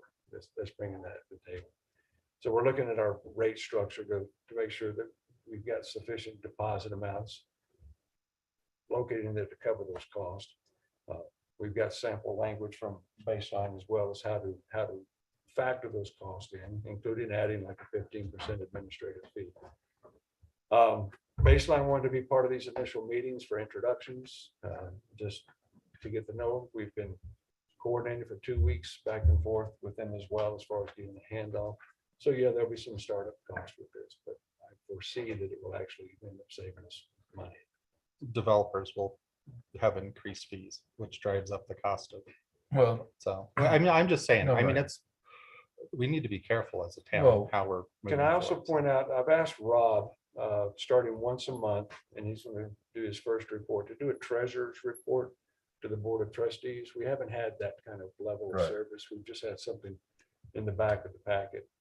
So Rob is putting together a treasurer's report that he'll be reporting on a monthly basis.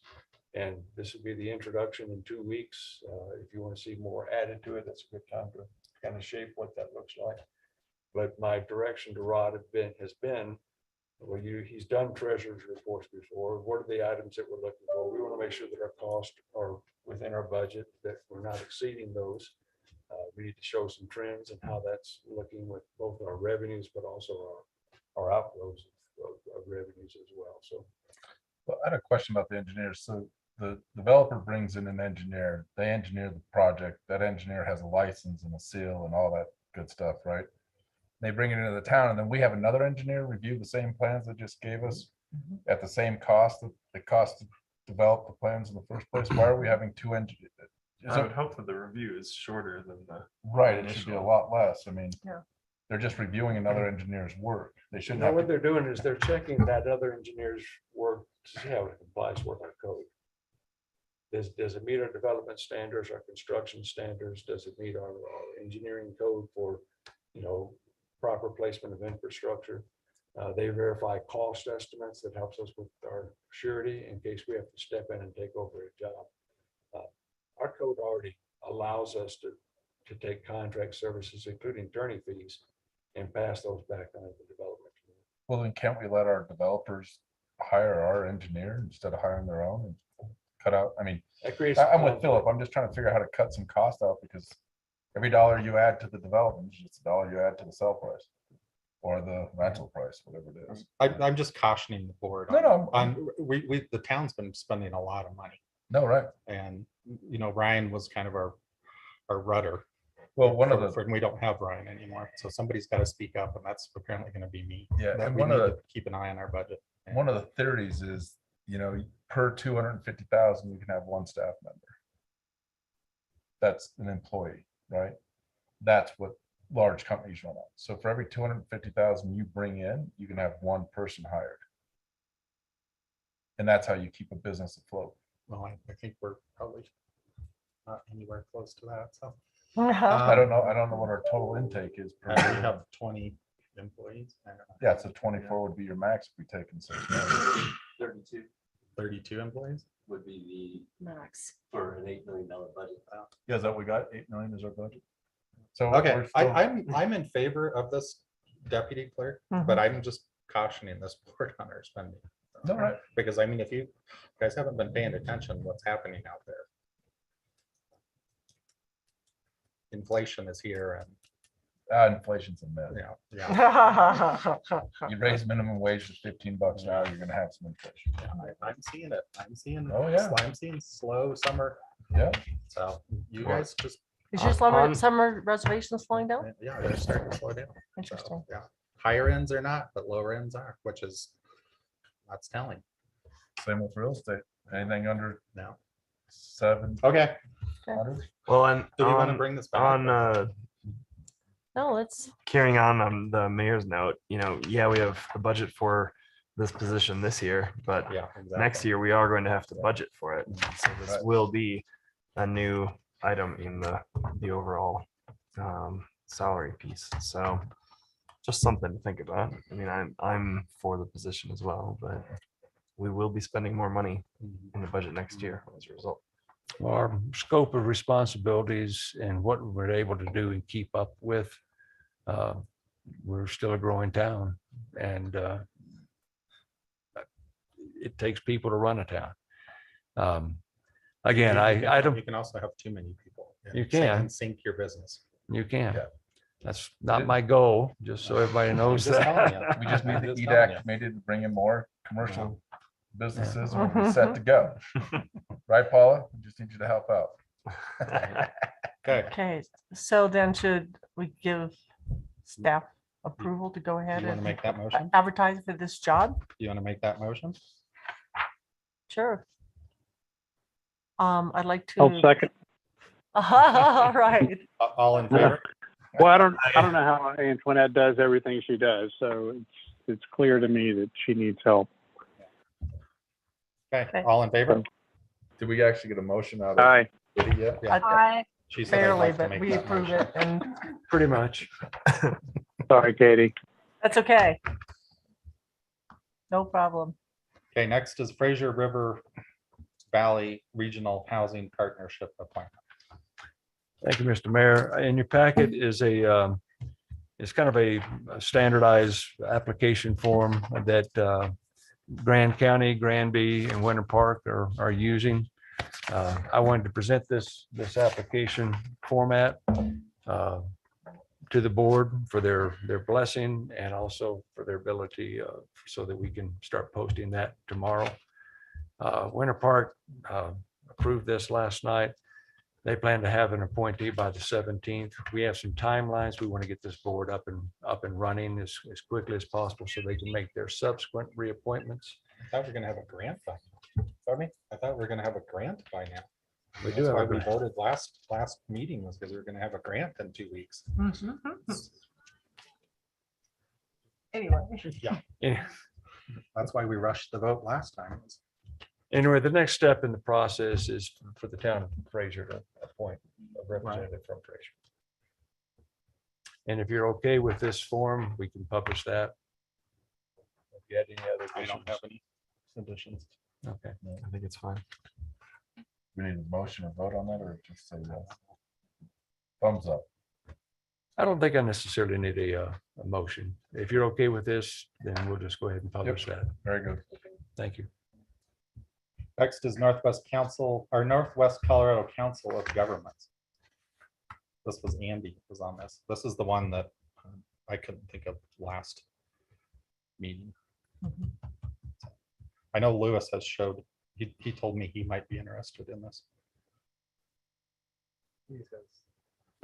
Yeah, I'd be glad to serve on that if Sure. everybody is supportive.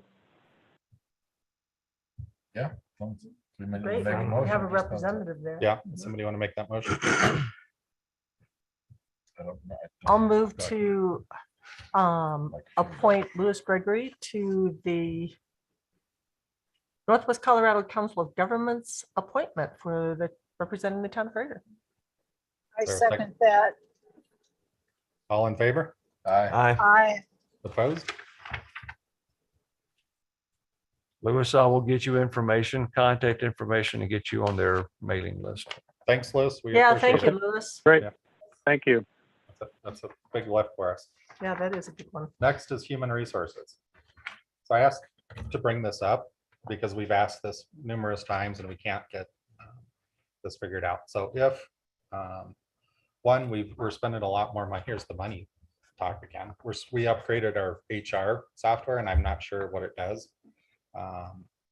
So we wanted kind of an overview. I asked for an overview of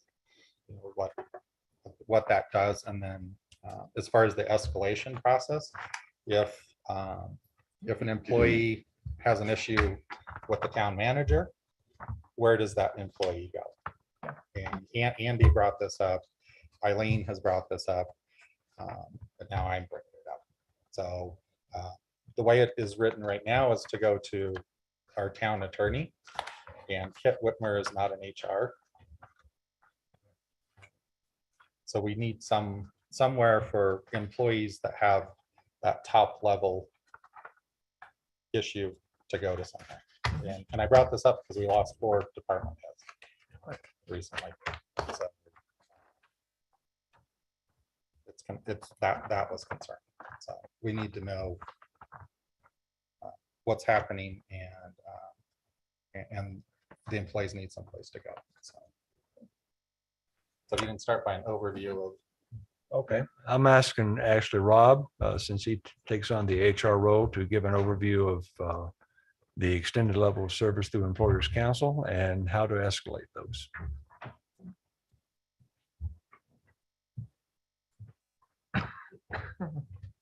So there are a couple pieces of what you described. So we have Bamboo HR, which is our HR interface, which is time and attendance, payroll, onboarding, documentation. That's your HR compliance piece. That is it's a repository where you can put all your HR information in there and you can reference it when you need to.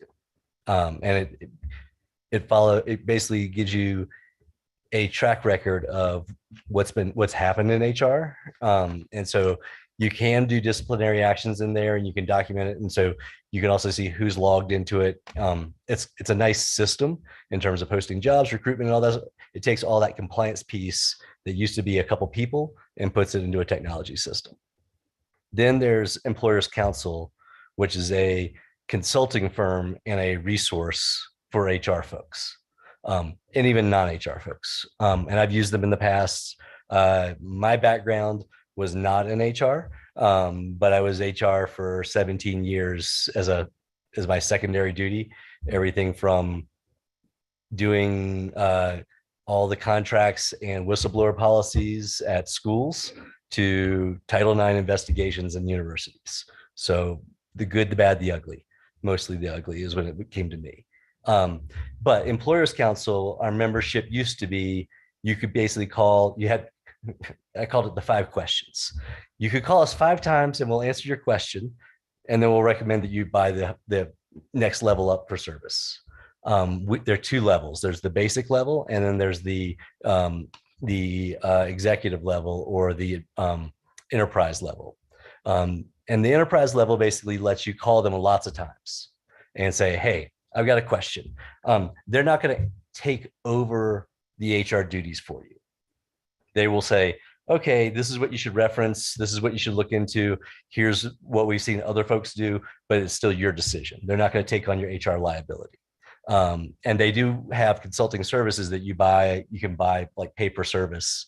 I wouldn't recommend that from an HR support standpoint because we're under 30 employees. If we need to outsource HR support, we have software that does most of that, and it's mostly in-house stuff and dealing with a little bit of hand-holding and some mediation internally. The way HR grievances go, it follows the org chart. It goes basically, you go to your supervisor. Supervisor goes the next step up, and it goes all the way up to the town manager in the town. And then if there's an issue with the town manager, the board is what's over that. So then they would go file a grievance to the board to then direct the town manager to address it. And you're covered as a board with D&O insurance. So you don't have to be an HR professional to manage that.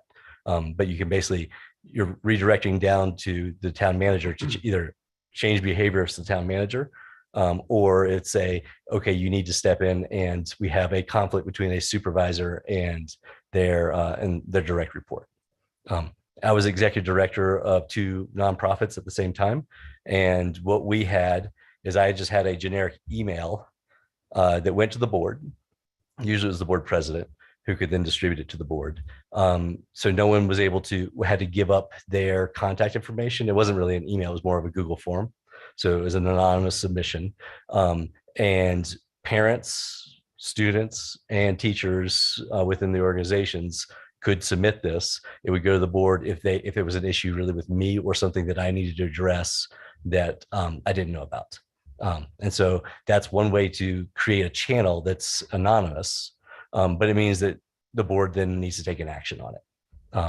Because if you have a Google, I submitted this a month ago and you haven't done anything about it. So that's the danger of setting something like that up. But it is also, if there's a grievance, if it has to go all the way to the top, but usually you make sure that it gets redirected and follows the chain of command from the org chart. So would that be an executive session situation for us? It could be. It kind of depends on, I can think of a few situations where it wouldn't be, but if it's, I was pulled into executive session as the executive director and the board would say, hey, we received this grievance. How do you plan to address it? And then they say, okay, here's what we want to see from you, knowing that it has been addressed. And so that was the accountability piece. And that, to preserve, any kind of, I say small organizations, even if you submit something anonymously, someone can kind of say, oh, that sounds like it might be so-and-so. To preserve their privacy, we did it in executive session. But they, I would say, you could say, hey, one example I'll say from my standpoint was, we are getting reports from parents of this behavior in a classroom. And I was not in the classroom. So they're like, we want you to go to a classroom and start and seeing if this is happening. And so they were like, we want a report, 2 visits each week into the classrooms at different times. Just tell us if this activity is happening.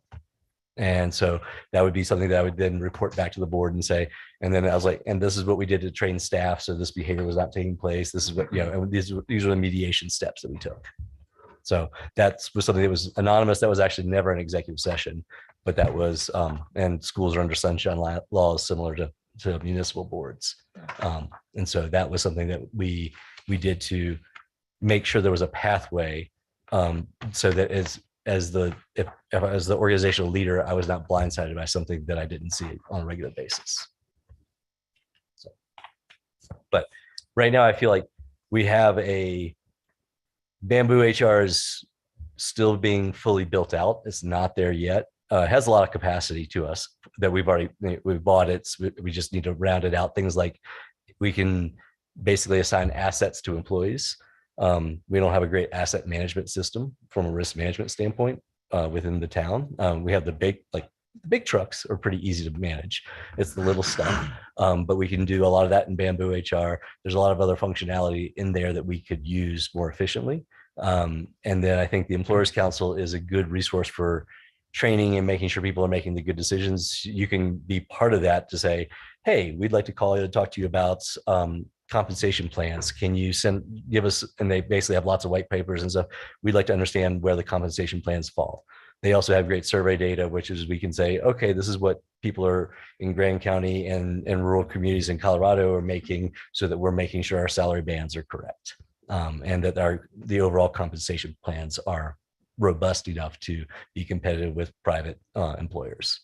So I think it's a good resource, but they're not going to step in and say, we're an HR lawyer, we're going to tell you what to do. They do have that service, but it's an extra add-on. Like you would pay a lawyer fee basically as a consultant. And they don't have anything where an employee could just call them if they felt like they've gone through everyone here to. No. Okay. Because they don't want to ultimately take on the HR liability because they're not covered for that, for our organization. And you believe the board is under?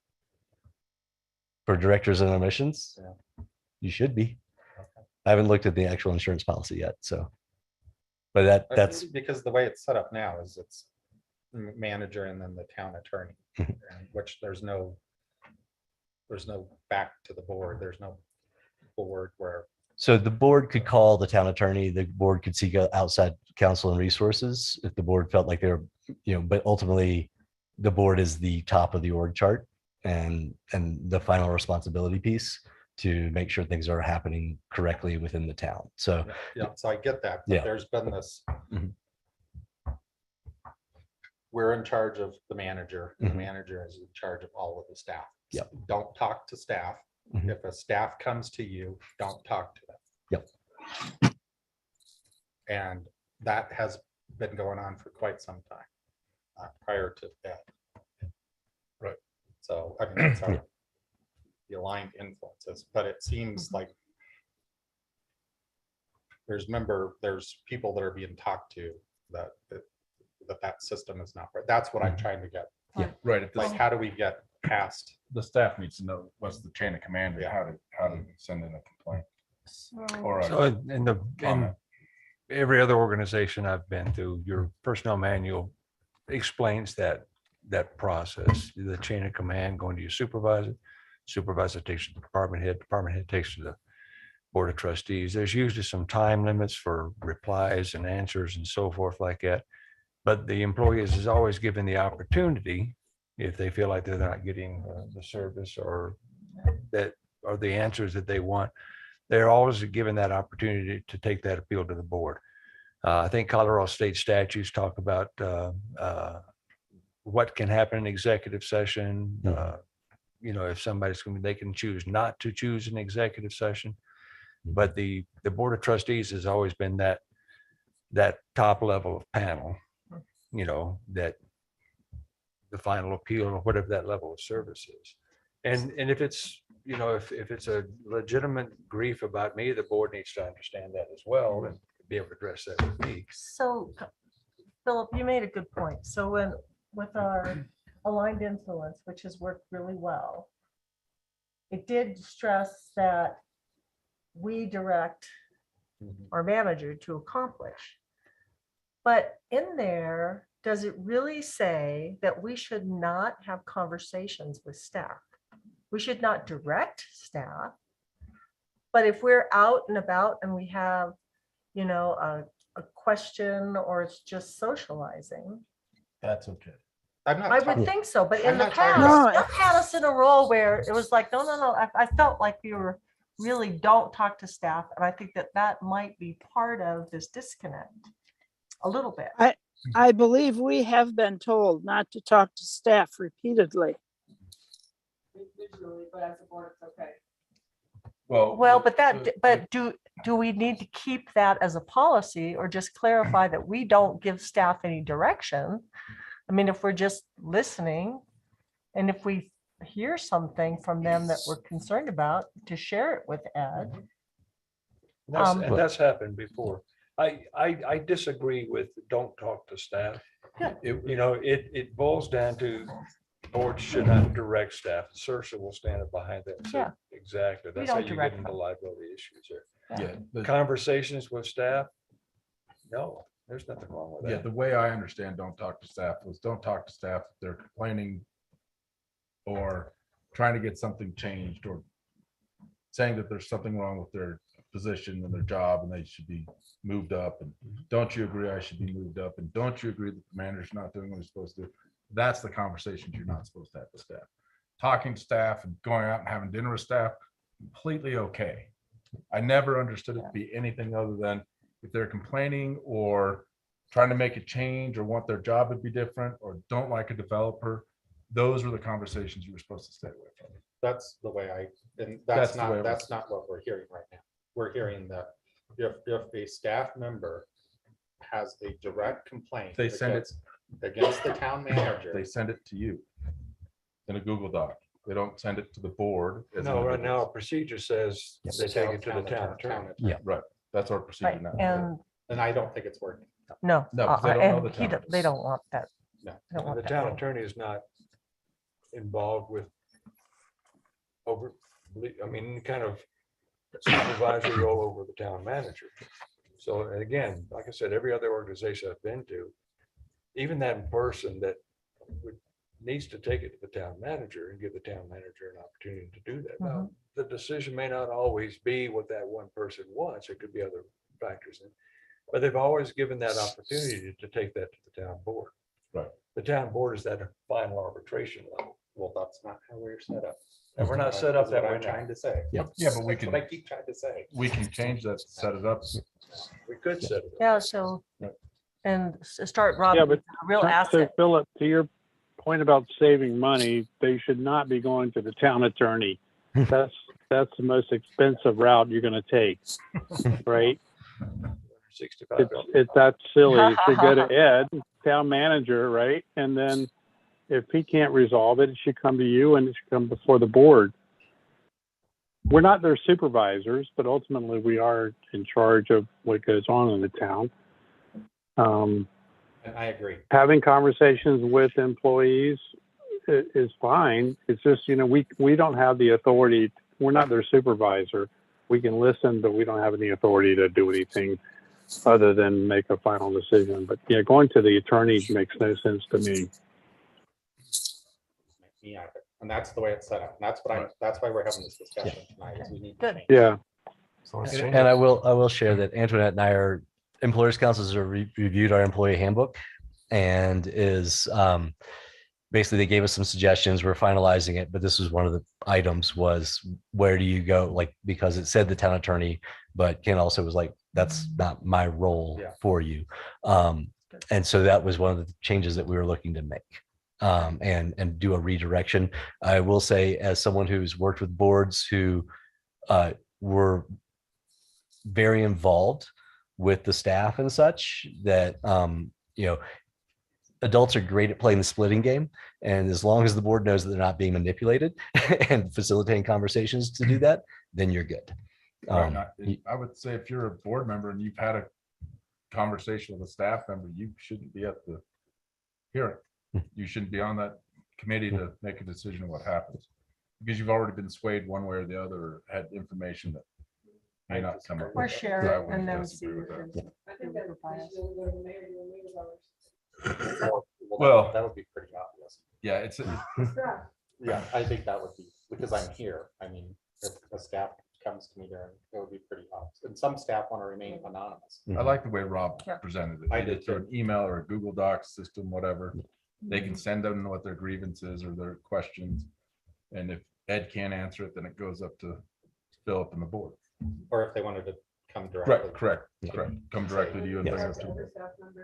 Well, and can I say too, the admin, the department heads get to know the board better. There's a lot of stuff here that none of you guys know, and probably a lot of them, if they felt they needed to escalate, would probably be uncomfortable because they don't know you guys. They don't have a relationship with you. So maybe this Google Doc Right. is a little more anonymous and they can have that conversation.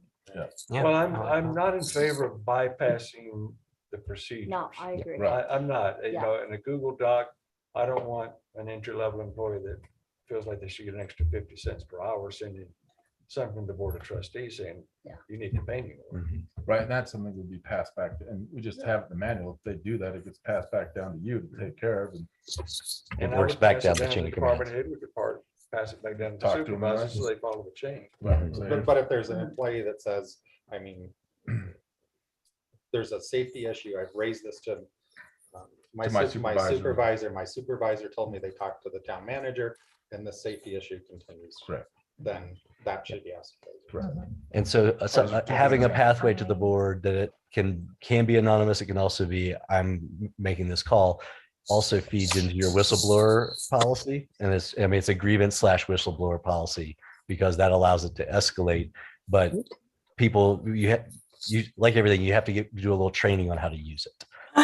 And make sure that people understand this is, you need to work through your chain of command. If it's not working, this is your other recourse. But you have to try path A first. I think Eileen's trying to speak. Eileen, Could you reference, Rob, can you reference what's in the code specifically around the chain of command? Is that in the code somewhere? I don't think it's in the code. It's the organizational chart is pretty much that flow of who has supervision or responsibility for whoever's below them. And it works up through the town manager. And then at the top is the board of directors. So where does it say go to the town attorney? That was in the Where is handbook and that was red flagged by the Employers Council for us. Okay. Yep. And so there's a handbook that's kind of here's your, welcome to town of Fraser. This is how you work with the town of Fraser. And then there's HR procedures, which is a separate thing that's much more about here's the process of how we do things and the back end of HR stuff. I'm glad they red flagged it. Good. So we're moving in the right Yeah. direction. Yep. So Mrs. Waldo, were you trying to? Get Yes, I was. It doesn't seem, our conversation doesn't seem to be addressing the issue of the impartial evaluator. And that's why Andy and I were suggesting a remote HR to handle this. And it also brings up, we've had a lot of longtime employees leave recently. And I would guess they had exit interviews. But the board hasn't had privy to any of that. And the word on the street is that there might be some problems in town hall. If we have had exit interviews with Beth, with Adam, with Russell, and also with Catherine. We did internal exit interviews with Beth and for Adam. We went to Employers Council at a cost of $500 and got exit interviews for Catherine and Russell. I have copies of all of that. And if you would like an executive session, I'd be happy to share that with you. But I won't talk about it in open session. But I received the last of those exit interviews yesterday. And who did those interviews? We had a representative from Employers Council. Was that an attorney that did that? I don't know if she's an attorney or an HR professional. but it was under the pay-as-you-go services under our agreement with the Employers Council. She did Zoom calls, so we weren't traveling up here for this, but she was able to conduct 2 exit interviews through Zoom. And I will say that impartiality, it's hard in a small organization, but I would also say outsourcing HR doesn't work as well when people just want to be able to knock on your door and check it. And that's what seems in my 4 weeks here, seems to be how people access HR is more one-offs and check-ins. And having HR in-house, I think, is a better service to the employees than going outside.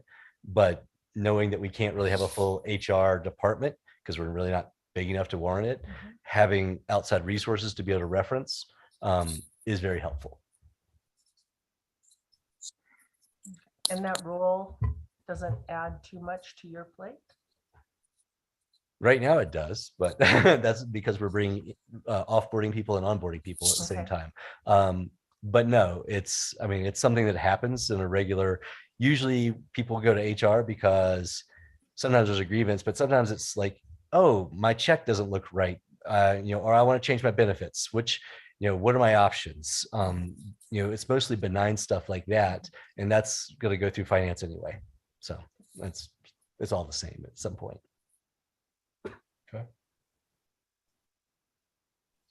Well, it might be good to have. So an what- executive session. No, I think it would. Okay.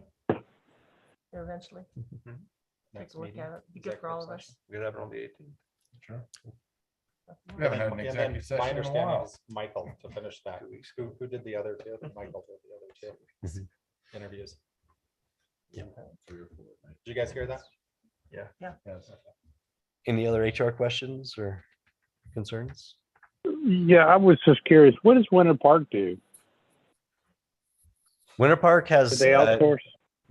they have an internal HR, like 1 or 2 people. Usually it's someone who's either an HR specialist or a payroll specialist because they intertwine them, but they're actually 2 very different functions. But they work with Employers Council also. That's where Beth went. Is there any opportunity to sort of partner with them at all on this, or is it? I would say no. I mean, no one wants to take on someone else's HR liabilities. It's a big risk. That's a big risk. Yeah. So I did bring that up Oh. in a conversation with Winter Park Okay. about 3 months ago.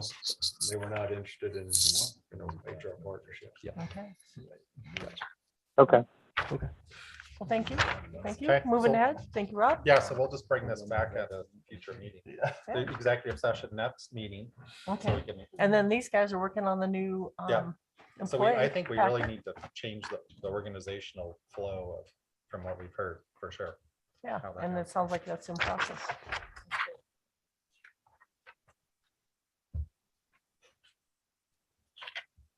Thank You you. have to end yet? Thank you to the election judges. I thought there was a, Did you have that copy of that?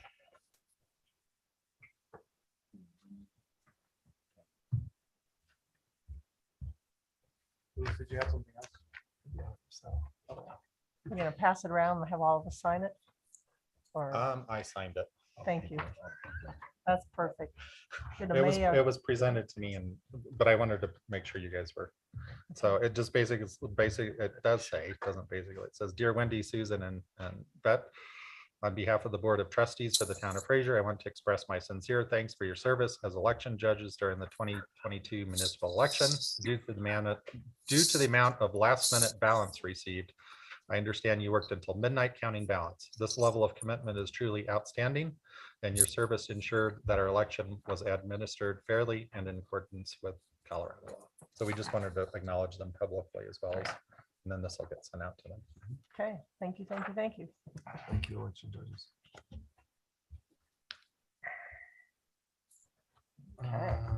Byers Avenue water line replacement and Cousins bathroom update. So this was asked to be put on by the residents, is that? Or do we actually have it? I'm sorry, do we actually have an update? Well, I do have an update for you.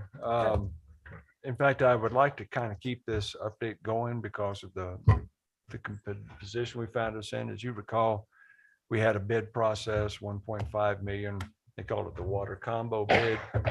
We did not receive any proposals from that, so we have been essentially trying to keep a couple of these projects online and get them completed this year. One of them is the bathroom project at Lions Park. The other one is Byers Avenue.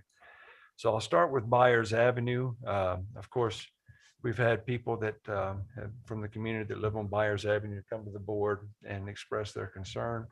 I had a meeting with them as well as Lucas Seffens, who's our new water and wastewater utility superintendent. We met with 3 of the residents this afternoon to talk about the progress. We still do not have a bid for Byers Avenue. We had a meeting when Russell was still here about 3-4 weeks ago with a company out of Grand Junction. They were interested in bidding on both the Lions Park and also the Byers. That was 2 weeks ago. 2 weeks ago. They bailed. No, I was talking about a meeting that I had with Taylor, not with the residents. So they have prepared a bid proposal for the Lions Park. I received a memo yesterday afternoon from Merrick. They've done a review of that. I have a follow-up call with this Taylor Excavating company to talk over a couple of the items that we just need a little bit more confirmation on, but they're prepared to go ahead and do that project. I'm also going to be asking them if they have had a chance to prepare an estimate or a bid for that, the Byers Avenue replacement. I'm going to switch gears a little bit. Let's talk about Byers, the Lions Pond. We do have an estimate. Merrick says that those prices are fair. They're within our budget. There's a few things missing that they didn't bid on. We have to get some clarification on that. One of the things is the restoration of that park between the 2 ponds. We're actually also reaching out to Skinny Trails to see if they will provide an estimate. We've got separate budget line item for the restoration as well. So we're going to follow up, and if we can execute a contract, it'd be about just scheduling the time for doing that. It's been important for me to get this project going because we have a grant that's on the line. We have a grant extension out to Greg Wigner with DOLA, who's given us an indication they'd be favorable of extending that again if we need to. But we also have made a down payment on the restroom, and they're currently building the restroom. So it's going to be delivered sometime in late September, early October. So we want to make sure that the project is ready so they can set that on place and hook it up and have a working restroom. There's another element of that project that we have to create a foundation. Merrick has taken the engineering drawings from Green Flush Technologies and put together basically an engineering design of what that foundation needs to look like. We have a local contractor who is willing to do that project for us. So we've got the foundation work. We're going to nail down the bid for the water and sewer service and the restorative work on there. So it's looking good that we can get the Lions Pond project completed this year. Byers Avenue is a little bit more complicated. It involves tearing out the whole street.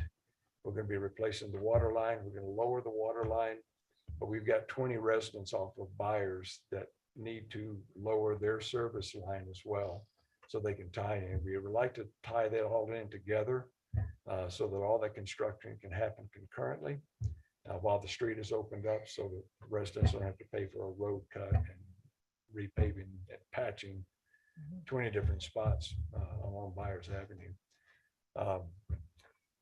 Taylor said that they would put together not only the estimate for all the construction work for the water main, for the replacement of the road and so forth, but they're also going to put together service line replacement as well. While they're out there with their crews, they can just dig up the service line. But we've got to work out the prices for that. But we don't have them on board yet.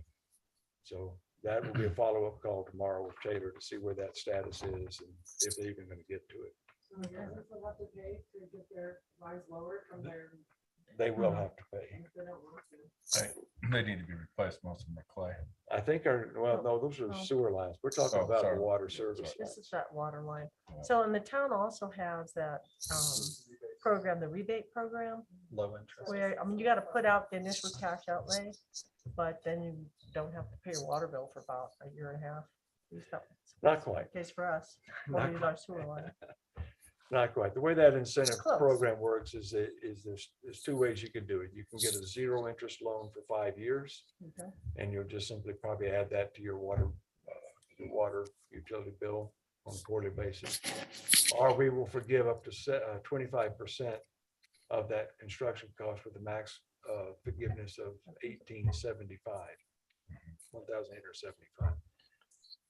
Lucas and I had a discussion about that. That policy was made about 5 years ago. The numbers probably need to be updated, and quite frankly, because of the scope of this, we should probably have a discussion about, is that going to be sufficient so we can get all these service lines replaced?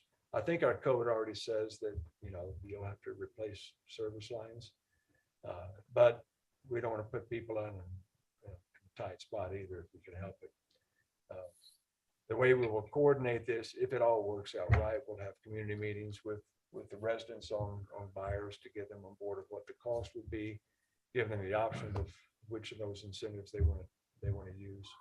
So if a resident didn't want to replace their service line, they could probably put a bend from the new main up and in. Yep. But this is the perfect time to do it because they're doing the work and they're cutting into the pavement. And if you have any problems with freezing. Yep. And bleeding. And we also talked a little bit, and I think we need to discuss, if we can't get a contractor on board to do the replacement, we need to talk about maybe how we handle Buyers Avenue next year. We might want to think about a policy or allowance that allow them to bleed their lines so they can still use service. But how much you bleed that is it's all over the place. I mean, one of the residents says he was bleeding about 300 gallons a day to keep his water running. It still froze. Yeah. One of his neighbors is bleeding about 1,000 gallons a day, and I'm not sure if they're frozen or not. Yeah. So that's crazy. That's a lot of water. Well, the Bensons, they never had to pay for water because I think their family gifted the town water rights or something. So they always just ran, they just left it run the whole time. Yeah. What? How do I not know about these? But yeah, we paid an extra Town long enough. Apparently almost not. $325 on our water bill this winter from bleeding. And left a big old pile of snow on our water line just to make sure it wouldn't freeze. We need to be thinking about an alternative if we can't get a contractor. Yeah. This group, they're very concerned. They're Yeah, very. we were without water for, They've met with me a couple of different times now. One of them said they've even talked to contractors in the Front Range who might be interested. I gave them the information. I said, have them contact me. Mhm. None of the local contractors contacted you guys. Refer to me. Yeah, refer to me. But you I get, think most of our local contractors are already look, you just can't take anybody for this in the project. ditch. Digging holes in foundations. You need somebody who understands, the engineering part of this. It's Right. not just digging And a water, ditch. right, and not putting a just line down. anybody. There's soil compactions, there's, Yeah. there's And insulation, a lot to it. putting down insulation over the Not if line. you go deep enough, you don't need installation. It's the Well, whole I'd point of going still- down. I'd still do it. Okay, thanks for the update. Okay, thank you very much. Open forum, this is where the public gets to address the board. We have one public. Paula, do you want to raise your hand if you do?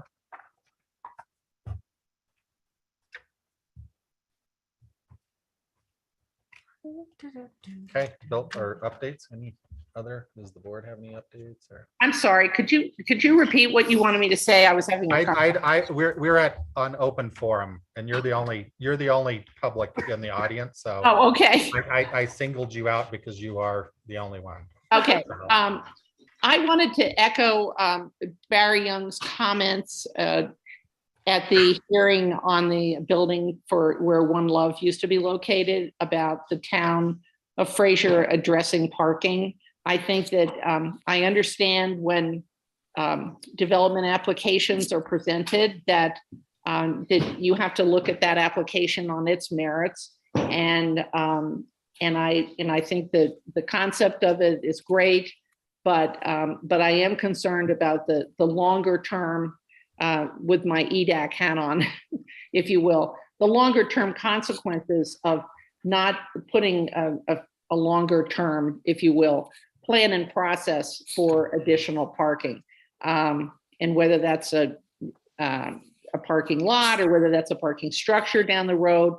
I know that that's an expensive undertaking, but I think that to expect that there could be two young people, for example, that could rent one of those apartments or buy one of those apartments and only have one car between them, they could have jobs at opposite ends of Grand County, which, as you know, is fairly large. So I just would like to support what Barry was saying when he said that it's not that he's against the project. He's just saying that we need to look as a town at the larger picture. And so, you know, that's the only comment. And I don't know what your planning is about. So parking is an economic stimulus would be an economic stimulus for the town Right. of Fraser. So I think you've just gave yourself your first assignment. So why don't you guys work on parking garage and how much that's going to cost, and then bring it back to the town of Fraser, because that's you and Barry that have both brought that up. Well, one question I would ask in trying to develop that concept is it possible to see a plat of where the town actually owns property currently? Because I for one don't know all of that information off the top of my head. You would be talking to whoever the staff, whoever's assigned to that committee, the staff assigned to that, that's who you would get that information from. Okay. So you can bring that up on your agenda and then get staff to help you out with details of that. Okay. I also had put in the chat that, given Mr. Gregory's comment about the lack of citizens on the planning commission, that I would certainly be interested in serving on that as well. I think that there has to be a mix of the town fathers and mothers, so to speak, that are on the council, as well as private citizens. And so that's a decision for you to make. The only other comment I'd like to make is that I've recently, because my husband and I own property that is on the Fraser Winter Park line, have been involved with the town of Winter Park on a development project that's proposed for property adjacent to where property that we own on the other side of Rendezvous. And because we're noticed as property owners, and the town of Winter Park has taken the tact or the measure, whatever you want to call it, of hiring a consultant to represent them to this developer. He happens to be in business in Silverthorne and doesn't know much about this community or much about its history. And I spent quite a bit of time about a month ago writing what turned out to be the only public comment letter that they received on this project for the first hearing on the preliminary plat review.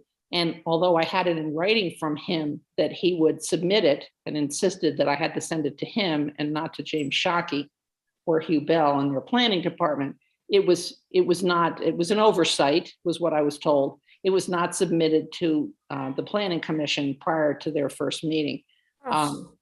And so I'm only bringing this up because I know that there was an earlier conversation about hiring a consulting firm as opposed to a permanent person. And I do think that in a small town like Fraser, that it's important that the person have some identity with the town. And I've worked as a consultant several times in my business career, and it's not the same. It isn't the same mindset. You go, you're paid, you do a job, you leave. And And I just would like to advocate for potentially hiring another permanent person now that Catherine is leaving. So those are my only comments. Yeah. Thank you. Thanks, Don. Okay, any updates? I have a question about the Magellan time frame.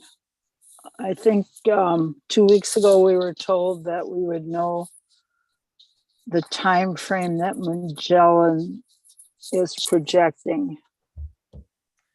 Yeah, so we had a conversation with them today, and they're beginning their, they'll start their drafting for kind of the polling approach that they're going to be using. They got some final kind of information from the working group today, which include, you know, the town managers from Winter Park, Granby, and here at Fraser, and the assistants, myself and AJ from Winter Park, and Ed Moyer from the county.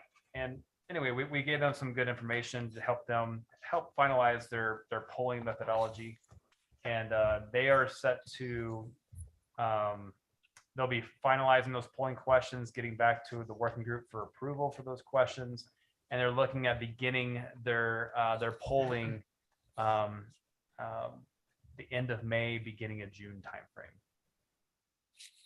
So as far as receiving the reports from those, that information hasn't been finalized yet, but we're anticipating some time in by July or early August to have that report from them. They also plan to poll for at least 10 days to sense a sense of urgency, and they have a whole plan for getting the word out and reminding people using social media and so forth.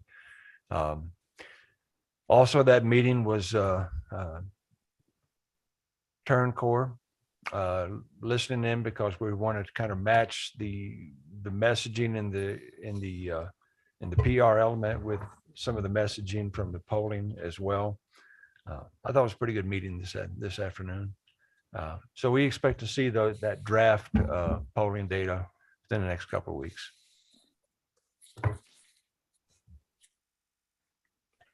Okay, any other updates?